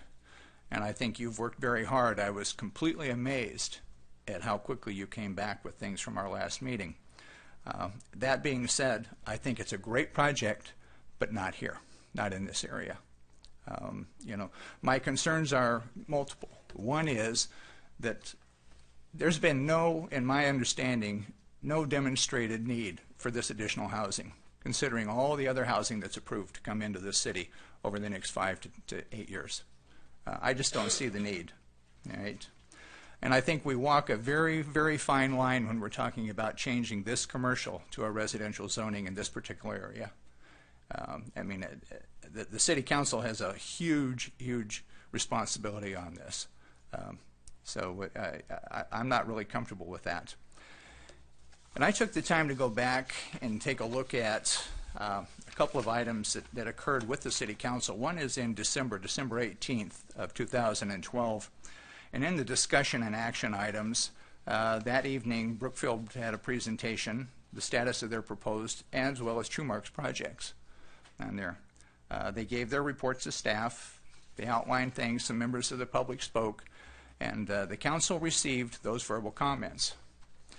And then on February the 5th, City Council meeting of February 5th, there was another item under the same discussion and action items in which discussion of letters submitted by Brookfield Residential and TrueMark Homes regarding proposed residential development in the Foothill Ranch Auto Center. Presentation was made by staff. There was a motion made by a City Council member to receive it there was a second motion made by a second council member to do more than receive it, a substitute motion to amend it, which took the studies part, which never was completed by the city, to see what's the highest and the best use for this particular project, was then voted in a 3-2 vote to remove any further discussion of a study to be done on behalf of the city before that came to us, where we are tonight. Right? So my personal view on this is that we need to take as a commission, and we need to send this back to the city council. We need to send it back to staff, and we need to have a full study done and completed before we consider any further action on this matter. All right? Again, I have nothing wrong with the project. I have something wrong with the location of this project until a full study is made. Something was proposed by one of the people who spoke tonight, make the community a 55 and over community. That hasn't even been addressed, to my knowledge. Right? I can think of, just personally, I can think of that area is ripe for a medical condominium projects. Doctors and dentists and medical teams would love to be able to put their offices, brand new offices, and have an ownership role. And the revenue that would be generated from those, I believe, would far exceed that of a residential property. So those are my thoughts on it. You can tell, I'm not convinced. Love the project, don't like the location. Thank you, Jerry. Excuse me. Appreciate your comments. Okay, this brings it to me. I'm going to make a few comments, and I'm going to take a little bit different approach to this because I did not have an opportunity to address many of these issues at the last meeting as I was absent, and yet I would like to have my thoughts on record, regardless of which way this goes in the end, so that there's no question as to any of the concerns that I may have or feelings I may have about the project or the design or the application or implementation. So with that being said, I'm going to take several minutes to go through this, and I would probably like to ask the Commission if you guys would like to take a break before I get started. Are you ready? Want to move on through? Okay, we're going to move on through. After reviewing the plans, there are a number of issues with the plans themselves that I would like to address, and I'm going to start with the architectural. And I appreciate that the applicant made some changes to the architectural from the last meeting to this meeting, specifically to Building 12A. However, Building 16 mirrors 12A, and Building 16 also backs up to the street, making it fully visible from what's called Community View 1, or in the revised plan, Community View 2. And it's significantly lacking in architectural character and definition. So if they could incorporate something into Building 16 similar to what they did in Building 12A, it would make it more palatable from an architectural standpoint. One of the other concerns from a layout standpoint, I see that in the plaza area we're showing a gate, a fencing, and two sets of double gates around the central portion of the plaza. And I've been through there a couple of times, drove it again today, trying to visualize what it's going to look like based on where the arches are in the entry and the double gates that will be located under the entry. I just don't find that to be a particularly attractive application, particularly attractive use for that particular location. So I would like to see something else brought before us in that area. One of the other areas that I have a little bit of difficulty with, and that is something that we see quite often brought before us, where what is presented on the drawings is not what actually exists at the site. And I'm going to refer to the sections on page C3 of 7. Specifically, I believe it's HC3 depicts a wall for the adjacent shopping center or retail center, showing the wall to be something in the neighborhood of 3 to 4 feet, with the adjacent grade being close to the base of the backside of the wall and elevating up about a foot, and then a new grade change. We're actually raising that pad, or the applicant proposes to raise that pad about 4 feet. The reality of what we have out there is significantly different from what's represented there. What we have is a retaining wall that starts at 4 feet and goes up to somewhere in the neighborhood, or approximately 4 feet, and goes up to something in the neighborhood of about 9 feet, and then placing another 4 foot of elevation change on top of that. I can see the necessity for it. I don't question the necessity for it. I don't like seeing things come before us that are materially misrepresented, and I think in this case it is. But I would question what the adjacent property tenants would feel about having this towering 14 feet above them with another 6-foot wall on top of that. So it gives you quite a canyon effect out there, I'm sure. But that's an item that I'd like to see addressed. Also on that same sheet, C3, we have a number of large landscape slopes that come down and meet the public sidewalks. And there does not appear to be any accommodation for controlling runoff in those areas. So I think we need to take a serious look at putting in some sort of a turfed swale adjacent to the sidewalks. It could be an accumulation point or a buffer, kind of a catch basin, as it were, for any runoff that would be coming off those slopes. They are pretty significant in size in some cases. So that's, if this project were to move forward, that would definitely be one of the things that I think we would be well advised to take a close look at. The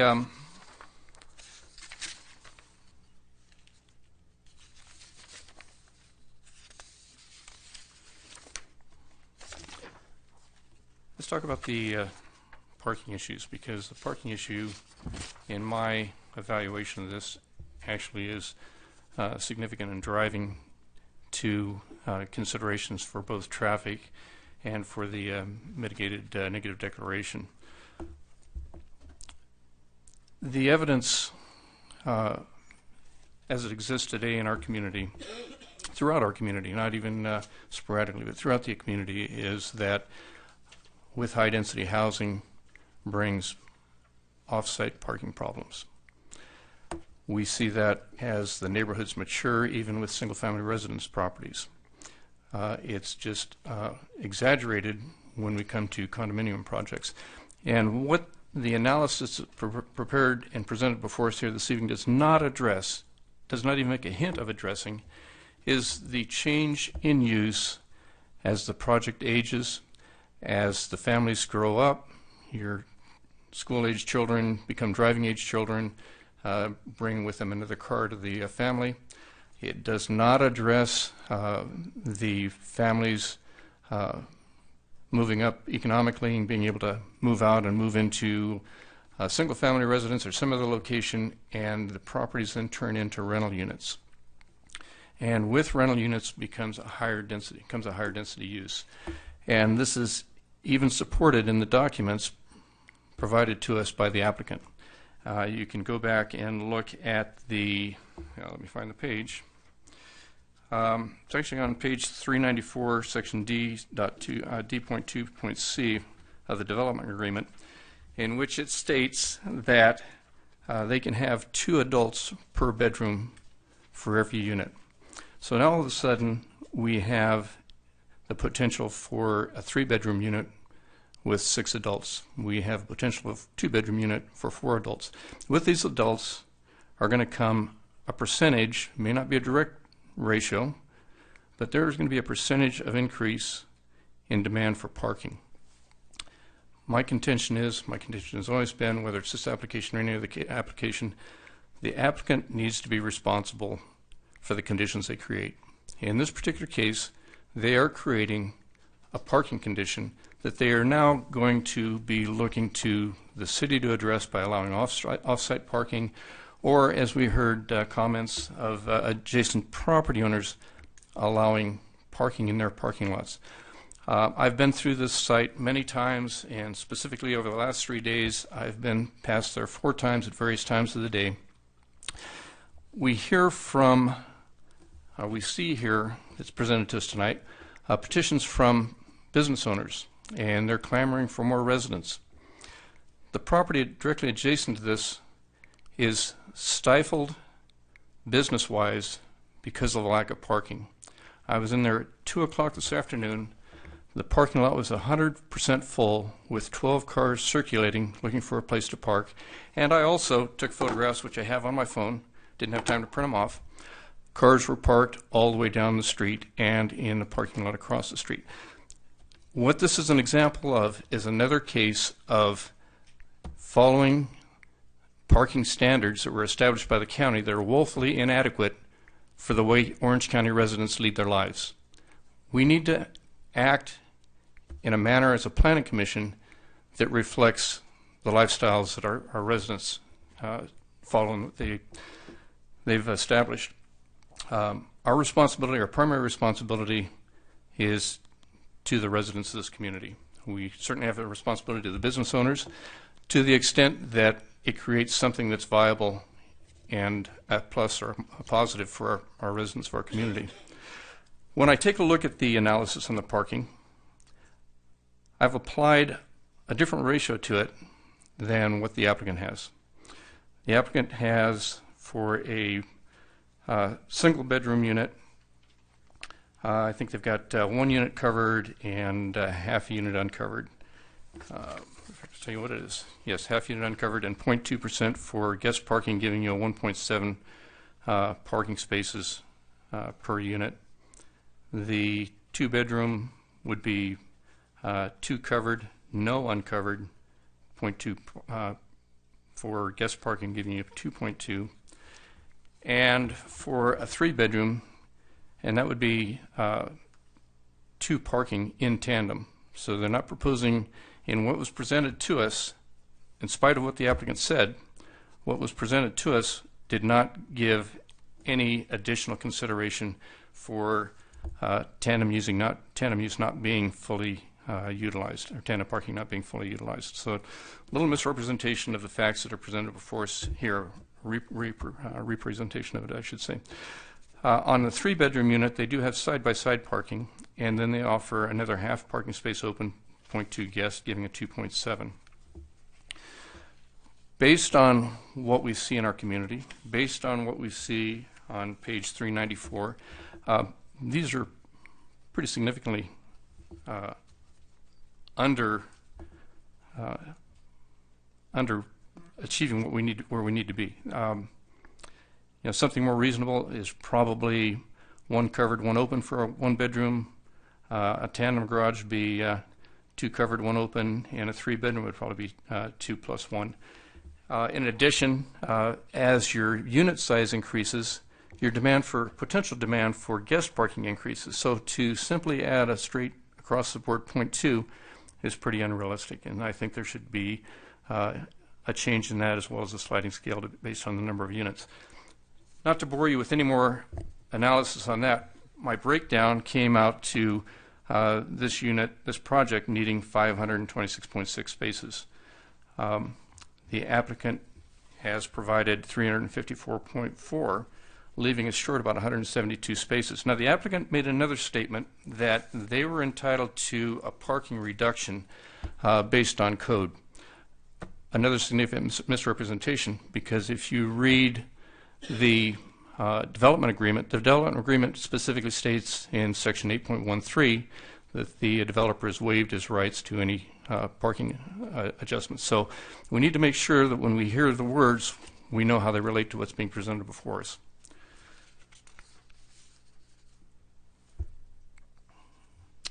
The parking code argument is valid to a point. However, because the applicant is coming to us and asking for special considerations, it's not unreasonable for us to then, in turn, ask for considerations to make the project fit more in line with how the project would be used within our community. So for us to ask for additional parking spaces, it's not unreasonable because concessions certainly go each way.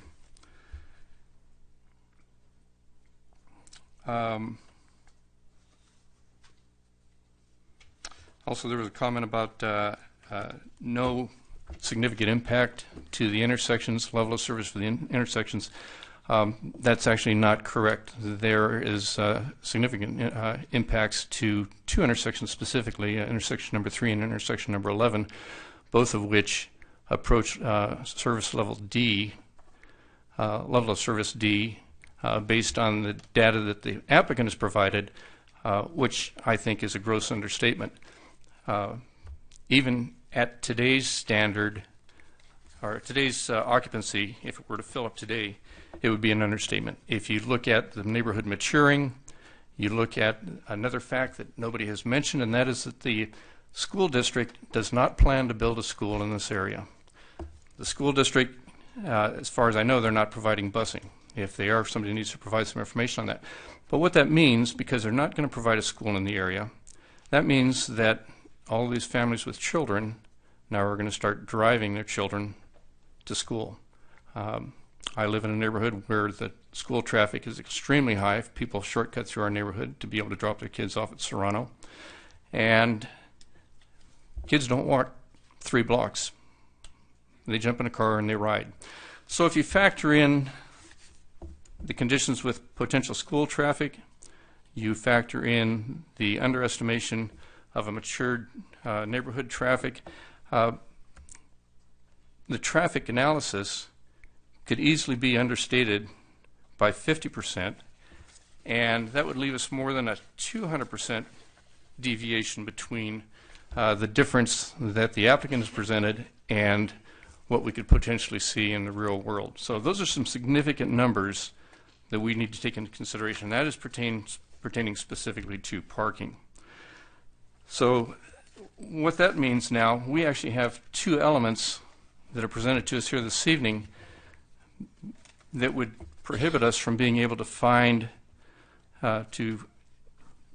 support findings for a mitigated negative declaration.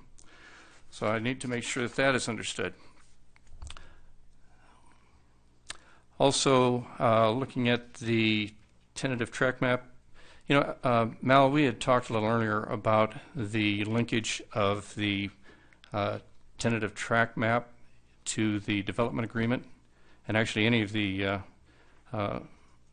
permits that would be coming out of this. And maybe you could elaborate on that for us a little bit for the discussion that we had, if you would, please, and then I'll. Sure, Mr. Chairman, Commissioners. Tim's question to me was, how does the development agreement affect the terms, the life, if you will, of the entitlements being requested, the tract map, the site development permit, et cetera?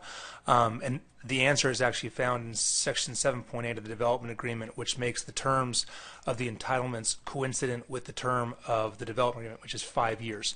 That said, once the developer, assuming the entitlements are granted, pulls any kind of building permit, the entitlements are vested essentially forever. And so the term, which would be 5 years, becomes indefinite until the project is built out. Thank you, Mel. I appreciate your comments. Brings me to another point, and that is we had the pleasure of having an appraiser express an opinion for us here this evening, and he brought up a point that is not well enough understood in this as it relates to this entire project, and that is functional obsolescence. I want to elaborate on it. It's probably more than most people want to go to, although I'm sure the applicant is aware of it. This project will suffer from functional obsolescence from the day they sell their first unit. And that's a consideration. It's going to affect property values. It'll probably further exacerbate the conversion of these units to rental properties because people are not going to have the ability to sell their properties for the expected values. So it's a very important consideration. When,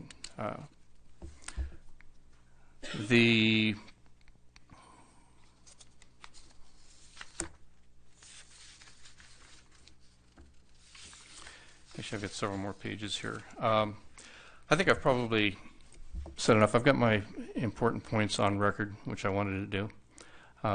I'll leave it at that at this point, and I will bring it back up to the Commission to see if there is any further discussion that they would like to participate in.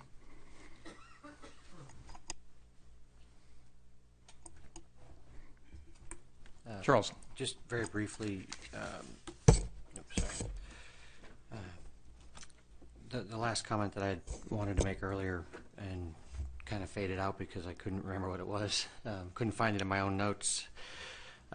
Was dealing with the fact that this, along with really the entire occupation or opportunity studies area, if you look at it from an aerial map, it was a big hole in the development that was caused by, as we all know, the airport use of the base and then proposed airport use going forward, which was adequately and hopefully permanently killed.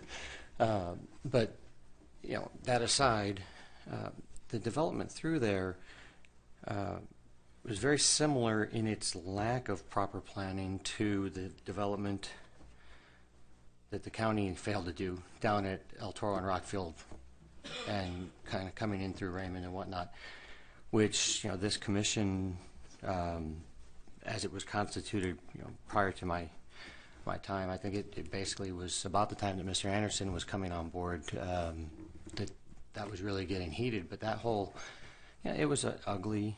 Nobody was really happy during the process, but we ended up with something we liked. I think I know I do. Project, and it needed to be done to fix the fact that Lake Forest had grown somewhat organically, in the sense that a teenager grows with no supervision. It was just unruly. It wasn't thought out. It was a mess that had to be cleaned up. I don't think we're quite that bad off in the OSA areas, but we do have these pockets of infill where people are saying, but this is commercial, you can't put residential in there. Had we been able to develop this from the beginning, it wouldn't be that way. And so at some point we have to go back and correct these mistakes that were made by the governmental restrictions that were placed on us in the past. And so does it seem somewhat out of place? Yes. It's commercial all around, and we're going to plop a neighborhood in the middle of it. But the plan is, and TrueMark has come forward at the same time, and I believe the two developers are working together with the neighboring properties. And so it's not like, even though we're looking at this particular project by itself, we're not really looking at it in a void, I don't think. We shouldn't be anyway looking at it in a void. And when we realize that, okay, there's going to be some single-family homes going in kind of next to it, but there's a wide thoroughfare there to provide for the anticipated, or growth in that particular pocket. It's just that infill. I just wanted to get it out there for those who maybe hadn't thought of that particular approach. We're cleaning up a mess, and that we inherited long before we ever became a city. And I think it needs to be done, and had this been built out from the beginning, we wouldn't have these little pockets of infill. We'd have mixed use that's being proposed. So I'll stop there. Great, Charles. Thank you. I'd like to take the mic back for just a minute and address two things. One that Charles just said, but not to be argumentative, but the other is I want to make sure that we're on record for Exhibit F, and that's the stipulation of 1.32 acres of park or fees in the amount of $10,806 per unit.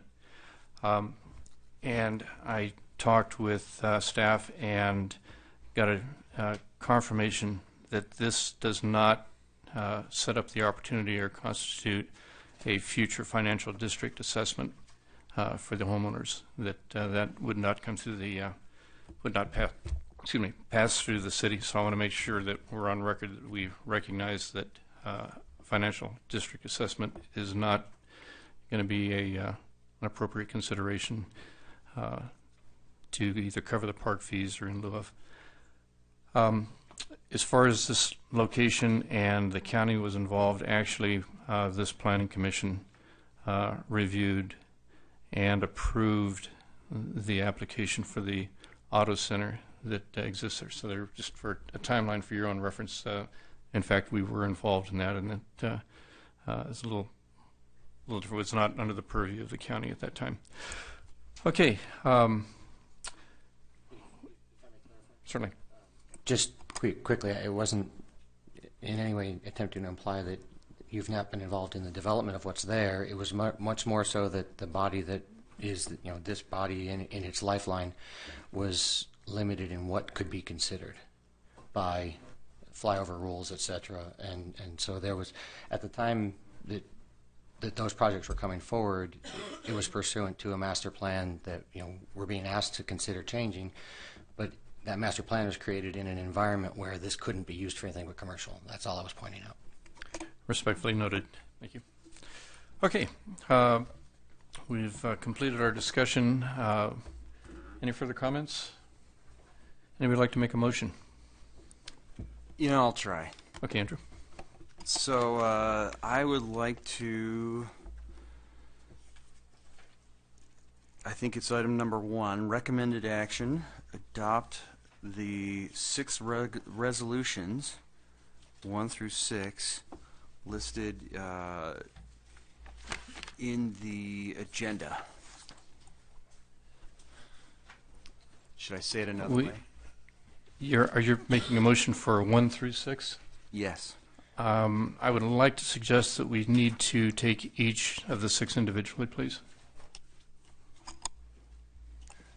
That's correct, Mr. Chairman, and let's start with the MND because we typically start with CEQA and then move from there. So we'll go with the MND resolution, followed by the general plan amendment resolution, as everything else falls in place with the GPA resolution. Thank you, Mel. Would you like to recraft your resolution? Yes, I'll go one at a time here. So I'll recommend adoption of resolution, the first one listed there. It's the mitigated negative deck. Okay, we have a motion. Do we have a second? I'll second. Okay, a motion and a second. Discussion. Anybody have a comment? I have one comment and a point of clarification. I mean, is the assumption that if we want to go forward with this, that we need to adopt all of them, or can we adopt some of them? My thoughts are that, in the back of my mind, that I'm still got this parking issue, so I've got an issue there, which stops me from maybe doing the plans, but doesn't stop me from voting for the negative deck. So, if I could get some clarification on that. Mr. Chairman, Planning Commissioners, the Commission's role tonight is somewhat different than its typical role. Usually the Planning Commission is the final decision-making body with entitlements. With this project, the Commission is simply recommending approval or denial to the City Council. So that's just one issue. Now to your question, which is can you approve certain resolutions and not approve others? That is a possibility. Now there is at least one resolution tonight for the GPA that essentially creates a domino effect for everything that follows behind it. So you could not, for example, deny the GPA and approve the zone change or the SDP or the tentative track map. It should be noted, however, again, that the Planning Commission's role is to recommend approval. So if there are issues that you'd like to see addressed, typically we would continue so the Planning Commission can make a final determination. In this instance, the best practice would be to make those recommendations to the City Council, which will be making the final determination on each of the entitlements before you tonight. Thank you, Mel. If I could ask for some further clarification real quickly. Given that that's the case and that we're essentially in an advisory role, I think we owe it to everybody who's been here, the developers, the residents, pro and con, to actually make recommendations. And so might it make more sense from a recommendation standpoint to go in reverse? In other words, start with the ones that are going to be pursuant to the GPA and say, we recommend that if the GPA is approved, this be approved or denied. And so that we can actually make a recommendation on each and not have our hands tied by a decision we've already made. Sure. Mr. Chairman, Planning Commissioners, the reason that we went with the MND first is because pursuant to CEQA law, that has to go first when approving a project. That said, Commissioner Brower makes a very good point, and that is if the GPA is not going to be approved, then everything else essentially fails. So in this instance, we could certainly take that item first, get an idea of where that is, and then move forward with the rest of the resolutions. Well, also, Alan, correct me if I'm wrong, we can take actions on each of these resolutions and then subsequently add recommendations to the City Council. Would that not be true? if by recommendations what you mean is suggestions for their consideration of the project, then that is correct. Although it should, you should make that, you should note that when making your resolution, and either voting yes or no on the resolution that's been made. Okay, thank you, Mel. Okay, I'll make some comments on your motion. The mitigated negative declaration encompasses a number of factors that I feel are still not satisfactorily resolved. One being the parking, another being the potential traffic impacts based on what I think are more realistic uses long-term once the project's developed. And a third one that I didn't bring up because I didn't want to bore everybody with it. But if you factor in the additional traffic based on what we can potentially see out there, it's going to elevate the CO2 contribution potentially to above the 3,500 metric tons allowed, and that would then further prohibit us from being able to support a negative declaration on this. So with all the outstanding issues on this mitigated negative declaration, I can't personally support it, and that's just my comment. Anybody else have a comment? Seeing none. Okay, let's go ahead. The one only quick comment I had was you mentioned earlier about runoff into the city streets and sidewalks. I think that would fall under this as well. So it might be another issue that hasn't been dealt with yet. Thanks, Jerry. Andrew? You know, I think I might want to remove my and change to going to number 2. I think, like as Mal said, I think if we start with number 2. I believe he, correct me if I'm wrong, Mel, he said we had to start with number 1, and then after that we could move around if we needed to. Technically, we should start with the CEQA resolution. That said, it would not be a problem if we had an idea of where we are with the GPA first, and then went to the CEQA resolution. But technically, we should start with the CEQA resolution. Now, if the motion's maker wants to amend the motion, that's entirely permissible to move forward with the GPA resolution. It's the Commission's prerogative. Thank you, Mel. If you would like to retract your motion, and Commissioner Brower would like to retract the second, then we can recraft it if you'd like. Yeah, I'll retract.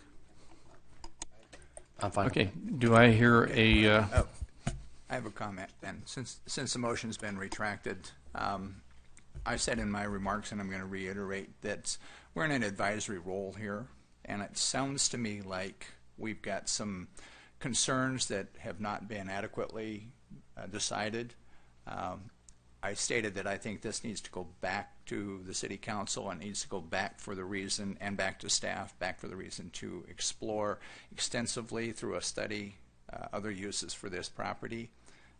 So that would be, I think, I'm going to go ahead, I'm going to make a motion to that effect.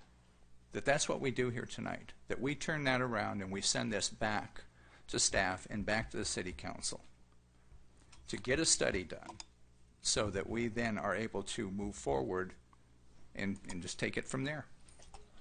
If you would like to include a comprehensive list of our concerns for some guidelines for staff and for the City Council, then I would be willing to second that motion.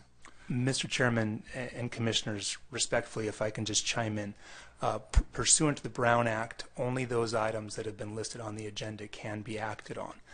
So we cannot have a resolution on that specific issue tonight. Now, what we could do, we have 5 or 6 resolutions before us, all of which touch to a certain extent the comment that Commissioner Verplank is making.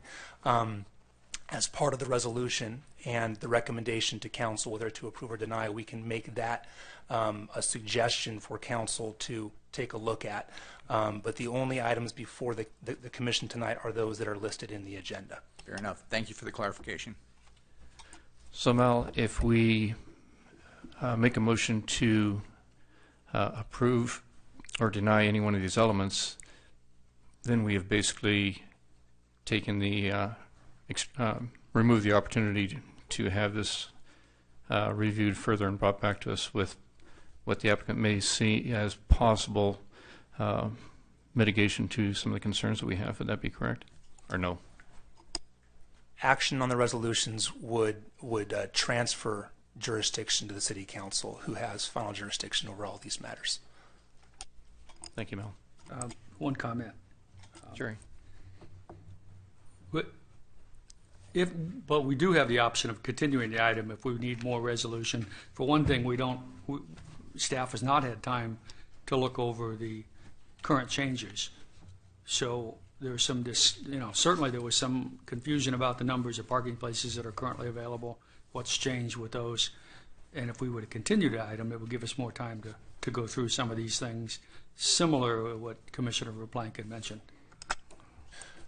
A continuance is certainly an option. As noted previously, we are in a little bit of a different situation here than typical, where the commission is not the final decision-making body. So where we would typically continue to have them bring it back so we could have final approval, here the equivalent of that would be to push it to the council with our suggestions as opposed to a further continuance. Okay, one last question. Go ahead, Andrew. And I just think it's in all fairness to everybody here so that we don't have yet a third meeting, I guess it would be a fourth meeting on this, to have an up or down vote.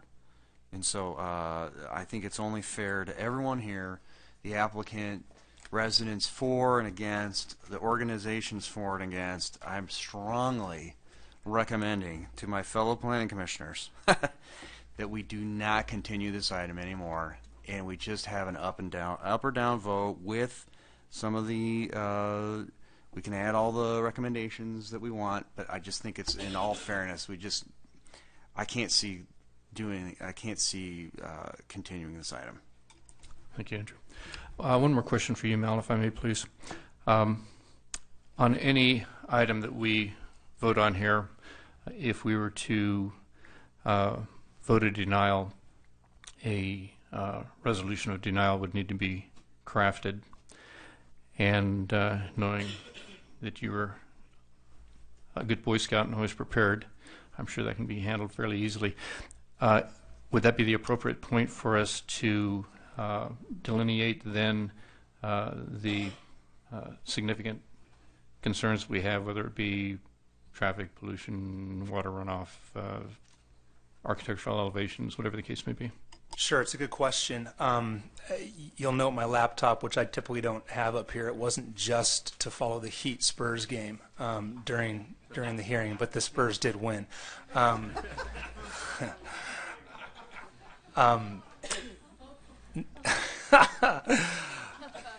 You've ruined my TiVo. I'm so sorry. It was also to ensure that I would have the ability to draft resolutions in real time. So as the commission has been deliberating, as apparently a Boy Scout, I've been drafting resolutions because it is our practice to always have a resolution when the commission acts. So the most important thing with resolutions is that the findings the commission makes are clear.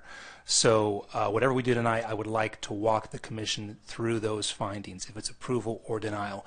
Subsequent to this meeting, we can then add any suggestions the commission makes at the meeting to those resolutions.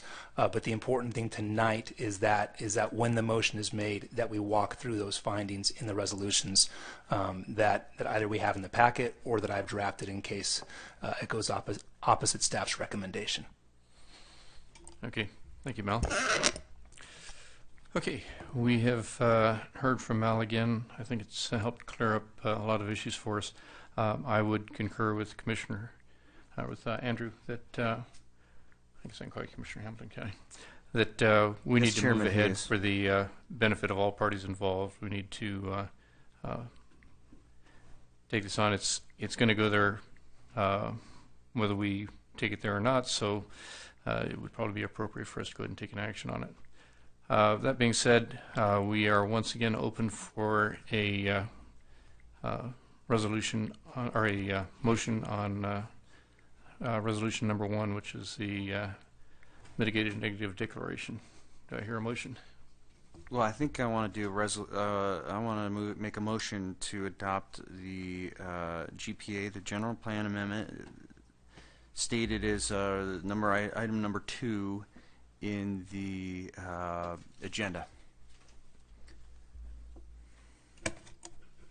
I hear a motion. Do we have a second? I'll second it. Okay. Any discussion? Jerry. My concern, once again, is if we approve this without any stipulations to it, then we've accepted the applicant as is, and we have several of us seem to have some genuine concerns that need to be addressed in here. I didn't hear any of those in this motion. Comment also. And Jerry, I would have to concur on this. A motion, my feeling is a motion to support, or a vote to support this, basically carries with it the rest of the entitlements. And I have some significant concerns which will impact the density of the units of the project. I would be very intrigued to see how parking and some of the other things can be accomplished while still maintaining the density that the applicant has applied for. So that's just my comment. With that, any other comments? Yeah, I'll comment. Okay. If I understand it right, and I can read the resolution, it's a resolution of the Planning Commission recommending that the City Council approve the General Plan Amendment 2-12-2395, amending the land use element to allow medium density residential development at 61 and 71 Auto Center Drive. So it makes no mention of the applicant. Just wanted to make that clear. Okay. We're going to make a comment, Charles? Okay. Andrew stole my All right. We have a motion and we have a second. Any more comments? Seeing none? One last comment. If we approve this general plan amendment, but deny any or all of the others, that opens the door for someone else to come in and develop it as residential. Am I correct in that? My understanding is we're only recommending approval. So whether we say yay or nay, City Council would have to also agree before it would actually open the door. Okay. Any other comments? Seeing none, let's call a vote. All in favor? Aye. Aye. All Aye. opposed? I'm sorry. How many? Aye. Opposed? Opposed? Okay. Looks like resolution 2 carries 3-2. Okay. Do we have a motion on the negative declaration? Yes, I'll move resolution number 1 stated in the agenda for the mitigated negative declaration. Do we have a second? I will second. Okay, we have a motion and a second. Discussion. Okay, my comment is still stands that we have not, this does not present mitigating measures to many of the concerns, so I'm not sure how we can possibly support it, but we'll call for a vote if there are no other comments. All in favor? Aye. Aye. All opposed? Opposed? Opposed. Opposed. Okay, so we have 2 in favor, 3 opposed. Let's go to number 3, which is the approved zone change, 2-12-2394. Do we have a motion? I'll go ahead and move this one. Move that we approve resolution number 3 to, as stated, a resolution of the Planning Commission in the City of Lake Forest recommending that the City Council approve the zone change 2-12-2394 which would amend the zoning from Foothill Ranch Planned Community Commercial to Foothill Ranch Planned Community Multiple Family, which would allow medium-density residential development at 6171 Auto Center Drive. Okay, we have a motion. Do we have a second? You know, just a quick comment or question. I thought what we said was if one didn't pass, then all the rest. No, that's just with the general plan amendment. If that failed, then nothing else could proceed. But since that passed 3-2, then okay, others can go forward. All right, I'll second this. Okay, we have a motion and a second. Discussion. Charles. Only would point out that this is actually very similar to 2. It's a legal distinction, but the end result is the same. Any other discussion? Okay, I'll make a comment on it. I don't see that I could, in good conscience, vote for this when we don't have what we think is a viable working project in front of us. So that being my comment, any other comments? Let's call the vote. All in favor? Aye. Aye. All opposed? Opposed. No? Okay, we have 3 in favor, 2 opposed. This brings us to the resolution of the Planning Commission recommending that the City Council approve the tentative track map for the Brookfield Center. I'm sorry, Brookfield Town Center. Do we have a motion? Got to put my pen down before I hit the button. I will move to approve resolution number 4, recommending that the City Council adopt or approve the tentative track map number 17446 for the Brookfield Town Center residential development. Do we have a second? Yeah, I'll second. Okay. Any discussion? Yes, I'll just say I think we should approve this one. You know, I just look at the, you know, I say it with a smile, Commissioner Hughes. 172 parking spots is pretty much just going to make the whole thing a parking lot. So I'm not sure how that would even work. So I think we should approve this. Okay, and I will make a comment also. I can't see how in good conscience we can vote to support something that we don't even fully understand what it's going to be yet, since we've already rejected the mitigated negative declaration because of concerns of what we're going to have. Now to feel that we can somehow turn around and support a track map that identifies precisely what we think we may have some concerns over. So that's my comment. Any other comments? Only that I cannot talk tonight. After reviewing the tract map that's been proposed with the added changes that have been brought forward in the past 2 weeks, you know, I respectfully disagree with my colleague, and I think the parking questions, while maybe not comfortable for all, have been addressed. Okay, thank you. Okay, let's call the vote. All in favor? Aye. Aye. All opposed? Opposed? Opposed. Opposed. Okay, 3 is number 4 is denied on a 2 in favor, 3 opposed vote. Okay, this brings us to the site development permit 2-12-2396 for the Brookfield Town Center.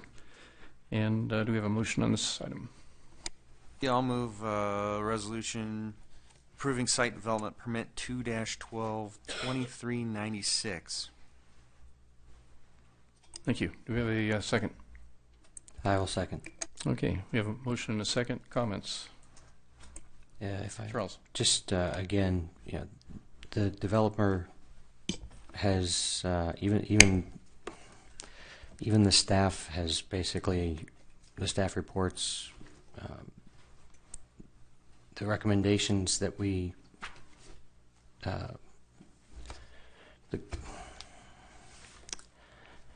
the recommended approval restrictions and considerations that the staff has asked for have been met at every stage, and so I don't see any reason not to approve.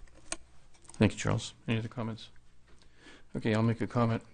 Once again, in light of the fact that we have made a recommendation for denial of the mitigated negative declaration, directly pertains to the site development permit. By saying now we support the site development permit, but we didn't support the negative declaration, would reflect some inconsistencies.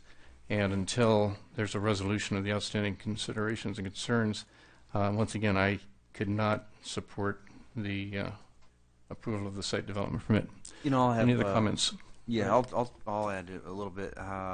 You know, I do like the enforced parking plan that they've proposed. It goes a long way to address the parking issues, and also, you know, I think it's important. This site is really blight right now. No one's come to this site to develop it, and I support the project. Okay, thank you, Andrew. We appreciate your comments. Okay, let's call a vote. All in favor? Aye. Aye. All opposed? Opposed? Opposed? Opposed. Okay, so we have resolution item number 5 has been I did. on a 2 in favor, 3 against, has gone down. That brings us to, for denial, I guess I should say, Mal, for clarification. And this brings us to the item number 6, the development agreement between the city and Lake Forest, between Brookfield and the city of Lake Forest. Do I hear a motion on this? Okay, I will move to approve the resolution of the Planning Commission of the City of Lake Forest recommending the development agreement between the City of Lake Forest and Brookcal LF LLC for certain real property located within the City of Lake Forest pursuant to California Government Code Section 65864 et sequential.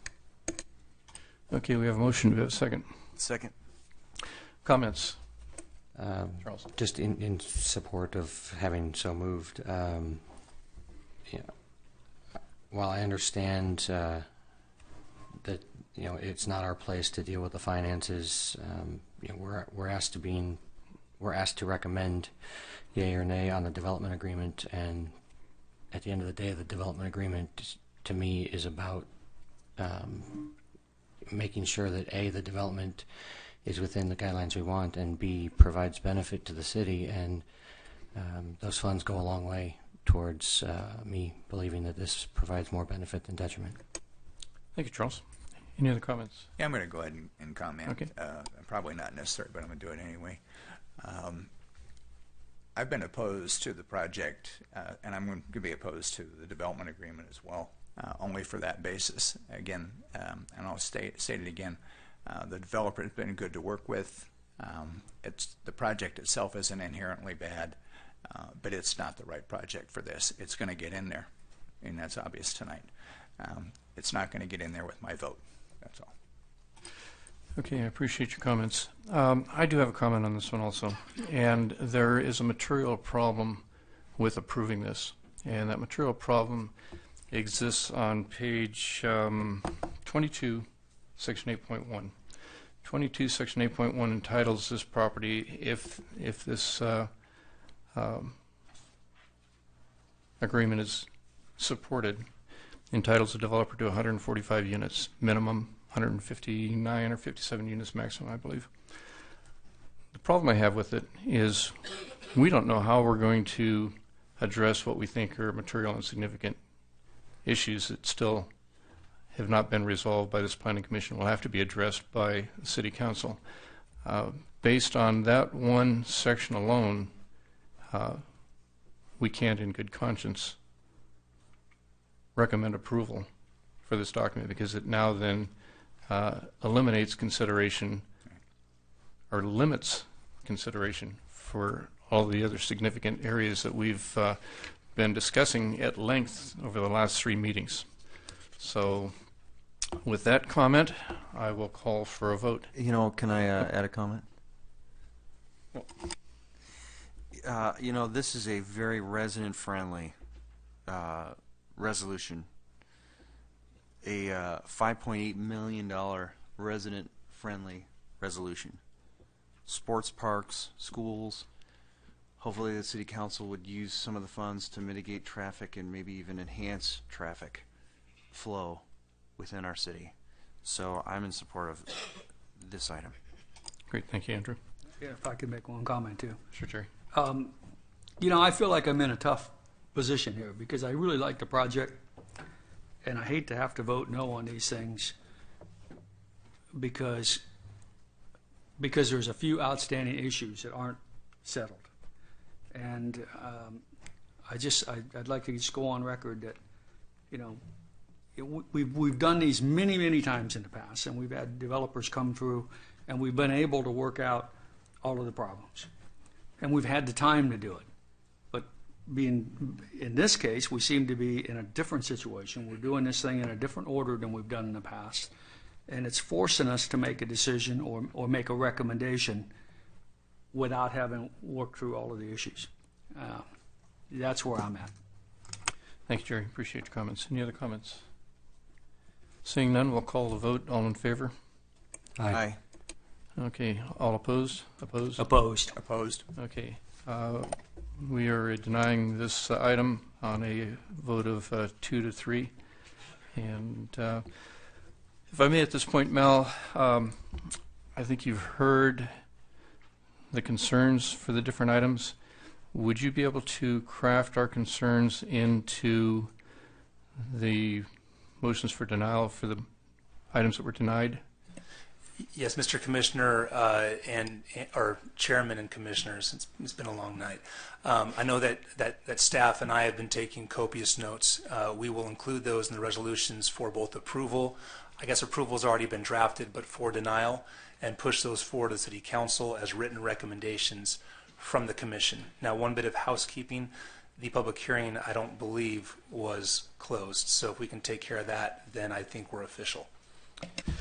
Let's go back to Commissioner Hamilton. Since you made the first motion, would you like to include closing the public hearing? Yes. Okay. We have a second on that? Seconded. Call a vote. All in favor? Aye. Aye. Aye. Look at that. You guys, you rock. We're all together here. I knew we'd come together eventually. Okay.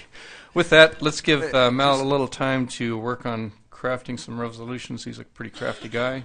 Just for, I think you said to amend my original resolution. So if I amended my original resolution, then I think we might have just revoted on. Actually, I think the intent was to just make a motion to close the public hearing. Okay. That was half the seat. So that's what I would like to just clarify, that it was just to close the public session. Correct. Yeah, we wouldn't want to revisit that first one again. Okay, let's take a 10-minute, Mal? 5-minute. Okay, we will come back at 9:26. Make that 9:27. So, what are we learning about me?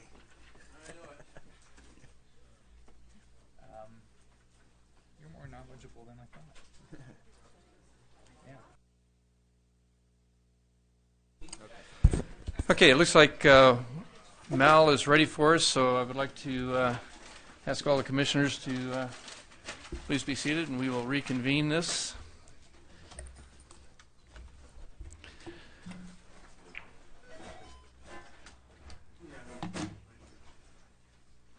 Okay, Mr. Chairman, Planning Commissioners, thank you for your patience, and bear with me since I was kind of flying through this.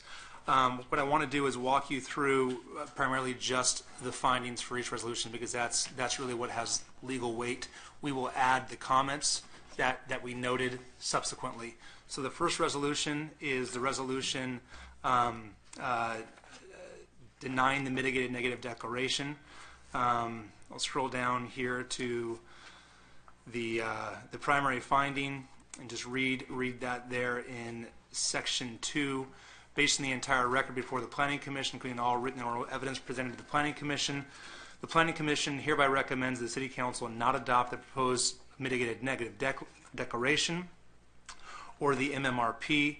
The Planning Commission's recommendation is based on its previous recommendations to the City Council for the project, including its recommendation that the City Council deny the proposed development agreement, tentative track map, and site development permit for the project. The Planning Commission does not find a need to adopt a negative declaration for property that, based on the Planning Commission's aforementioned recommendations for denial, will remain in its current state and will not be redeveloped as the proposed project.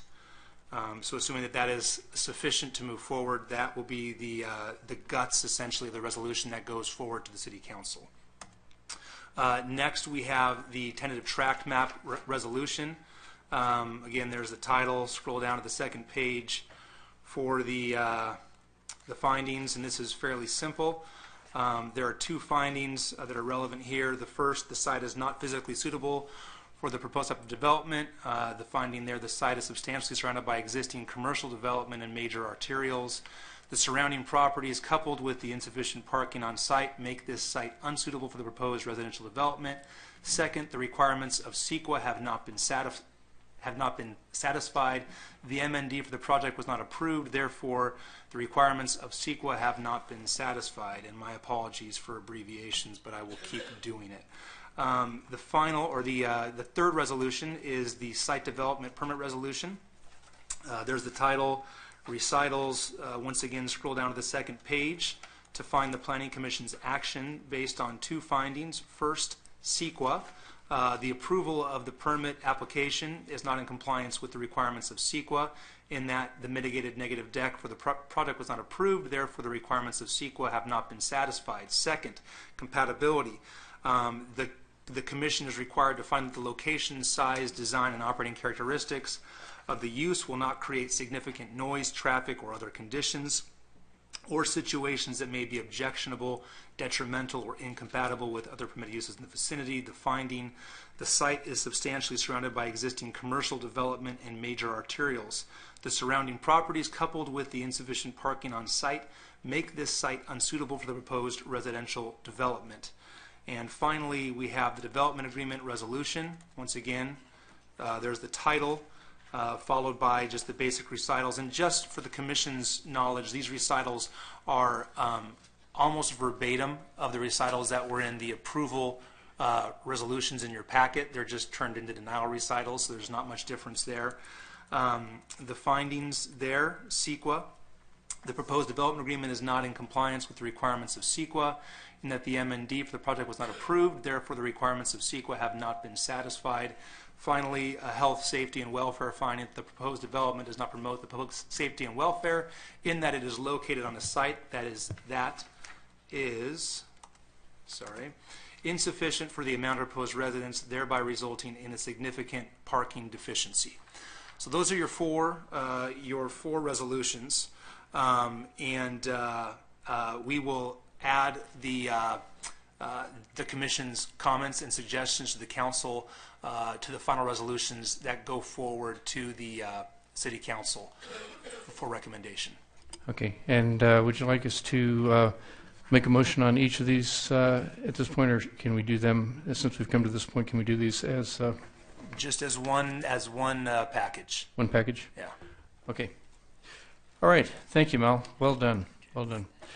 Let's bring it up here. Any discussion on this? Charles. Okay. Do I have a motion? You know, before I would like to ask over here. So these are amendments. Sorry, Mal. These are amendments to. I mean, these are further resolutions for Resolution 1. The Hold on. MNC. No, MND. I can't get my. This would be number 4, 5, and 6. Is that right? Yeah, so what we're doing here, it's actually good to slow down and clarify here. The Planning Commission's practice is always to forward resolutions or to adopt a resolution as opposed to just go by minute order. And so we want to have a resolution that goes up to the City Council. So all we're doing here is crafting resolutions that reflect the Planning Commission's previous actions. So we're not acting again on the entitlements. We're simply, at this point, going to confirm through a vote that these resolutions reflect the Planning Commission's previous votes. So technically, you could vote 5-0 if you agree these resolutions reflect your vote, and that vote is not going to either change your approval or denial vote on any of the entitlements.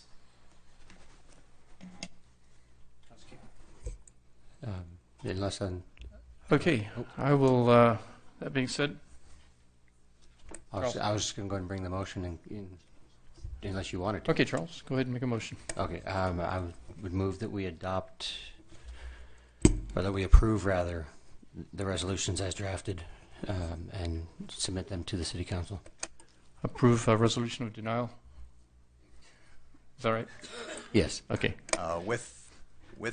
With comments, specifically the comments that I made regarding sending this back for a review, and yeah. I'll accept the friendly amendment. I'm sorry. In that case, I'll accept the amended language. Second. Okay. You're seconding it? Yeah. Okay, we have motion, second discussion. Seeing none, let's call a vote. All in favor of supporting the motion of denial? Aye. Aye. Aye. All opposed? Seeing none, motion carries. Okay, thank you, Mel. Yes, since I've spoken so much already tonight, I just want to make one more comment, just so we're clear procedurally on how we're proceeding. I mentioned earlier that the Planning Commission's role tonight is advisory, in that we're simply making recommendations to the council. Now, the reason that every entitlement that came before you is going to the council is because the zoning code stipulates that when you have a package of entitlements, the entitlement with the highest hearing body carries everything with it. So because we have entitlements tonight that have original jurisdiction with the council, all of the entitlements go to the council. So there were 4 denials tonight. The applicant is not required to file an appeal to those denials because they're automatically going as recommendations to the City Council. Wanted to make that clear just to avoid any kind of hassles with the clerk's office having to file appeals and so forth. Understood. Thank you, Mel. And just to clarify, I didn't vote on that last one, so I think my position is abstain. Oh, I'm sorry. I thought you'd... I didn't have any, I didn't say either way. Okay. We have 4 in favor and 1 abstention. Then if you would please correct the record to show that. It's my, he's on my bad ear side, so I'm going to ignore him anyway. Okay, that brings us now, completes all the public hearing items. It brings us now to the comments section. Mel, do you have any comments for this evening? Enough comments for this evening? Great, thank you, Mel. Gail, would you like to add anything here this evening? I have just a few comments.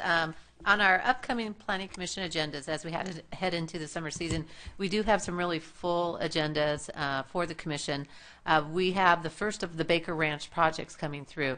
So as you'll recall, both the Planning Commission and City Council approved a master tentative tract map which subdivided the property into smaller areas, and actually in some of the areas created individual lots. So we have 2 types of projects that we're going to see start coming through, especially in our Phase 1 area. We kind of have a 2-tiered approval process for those.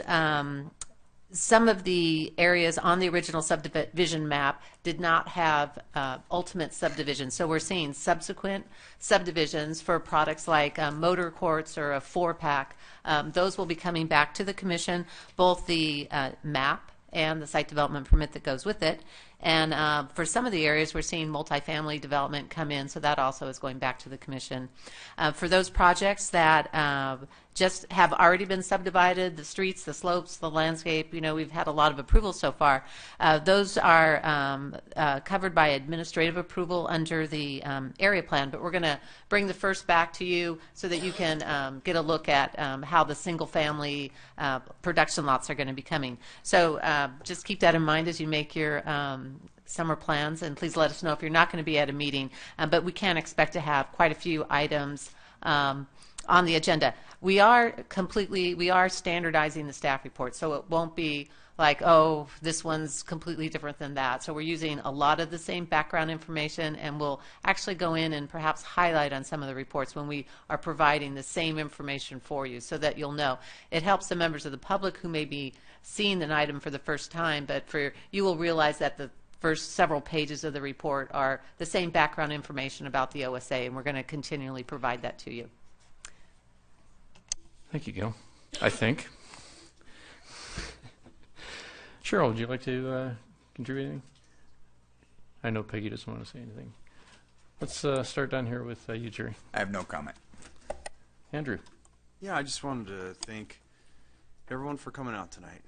The applicant, your third time. You've been, I think, here probably at least what we were to midnight. So that was 5 hours 2 weeks ago. We're almost up to 3 hours tonight, 8 hours, and then your one a couple months ago. Probably at least 2 or 3 there, plus the preparation, everything. Everyone from the audience, residents, businesses. I appreciate that it's a robust argument, and the staff for the preparation, and to even the fellow commissioners. I think it's easy to get caught up in the heat of the moment, and I think we had a really nice, robust argument tonight, and I appreciate everyone on the commission, and I think we had a really good discussion. Whew, you had me sweating it there. I thought we were going to go to midnight. Jerry.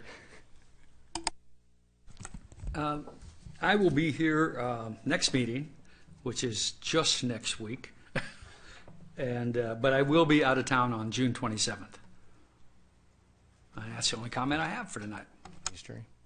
Charles. I'm just realizing that there's a meeting on June 27th, and that's my 14th anniversary. So odds are I'll be here because that's what I do. But maybe I'll make her come too. Why don't we just go have dinner with you someplace? That'll work. Actually, I would second a lot of what Commissioner Hamilton said as far as enjoying the fact that we're able to disagree respectfully and professionally, and not just those of us up here, but from the vast majority of our citizens that were here to speak as well. I really appreciate the involvement, and I like to win, but at least I enjoyed the process tonight. So, but at any rate, whether I win or not, as long as the city wins, we're doing our job. My only other comment, he's already left this evening, but to follow up on the question of coffee and cookies and whatnot for our guests on the other side of the room, and to just make Peggy's life more complicated, because as a newbie, that's what I do, I think. But I think I'm the only one that drinks the coffee that's put up here, and so I would save her the effort of either please make it regular or don't waste your time making it, if that makes your life easier. So otherwise, thank you and good night.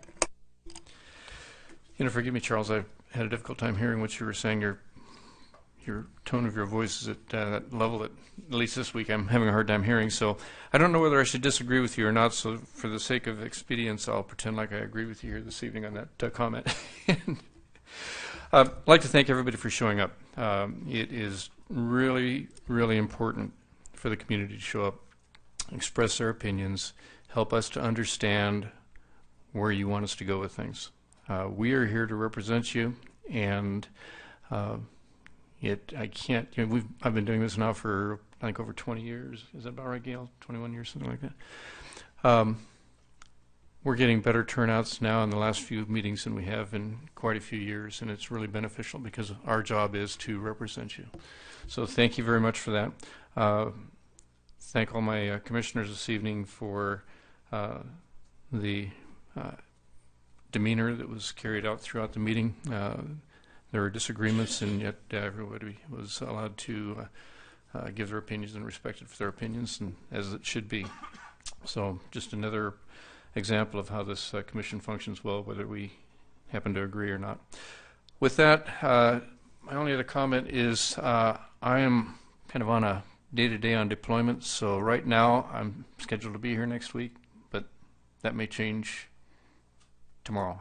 I just don't know. So I will keep you informed and make every effort to be here if it's all possible.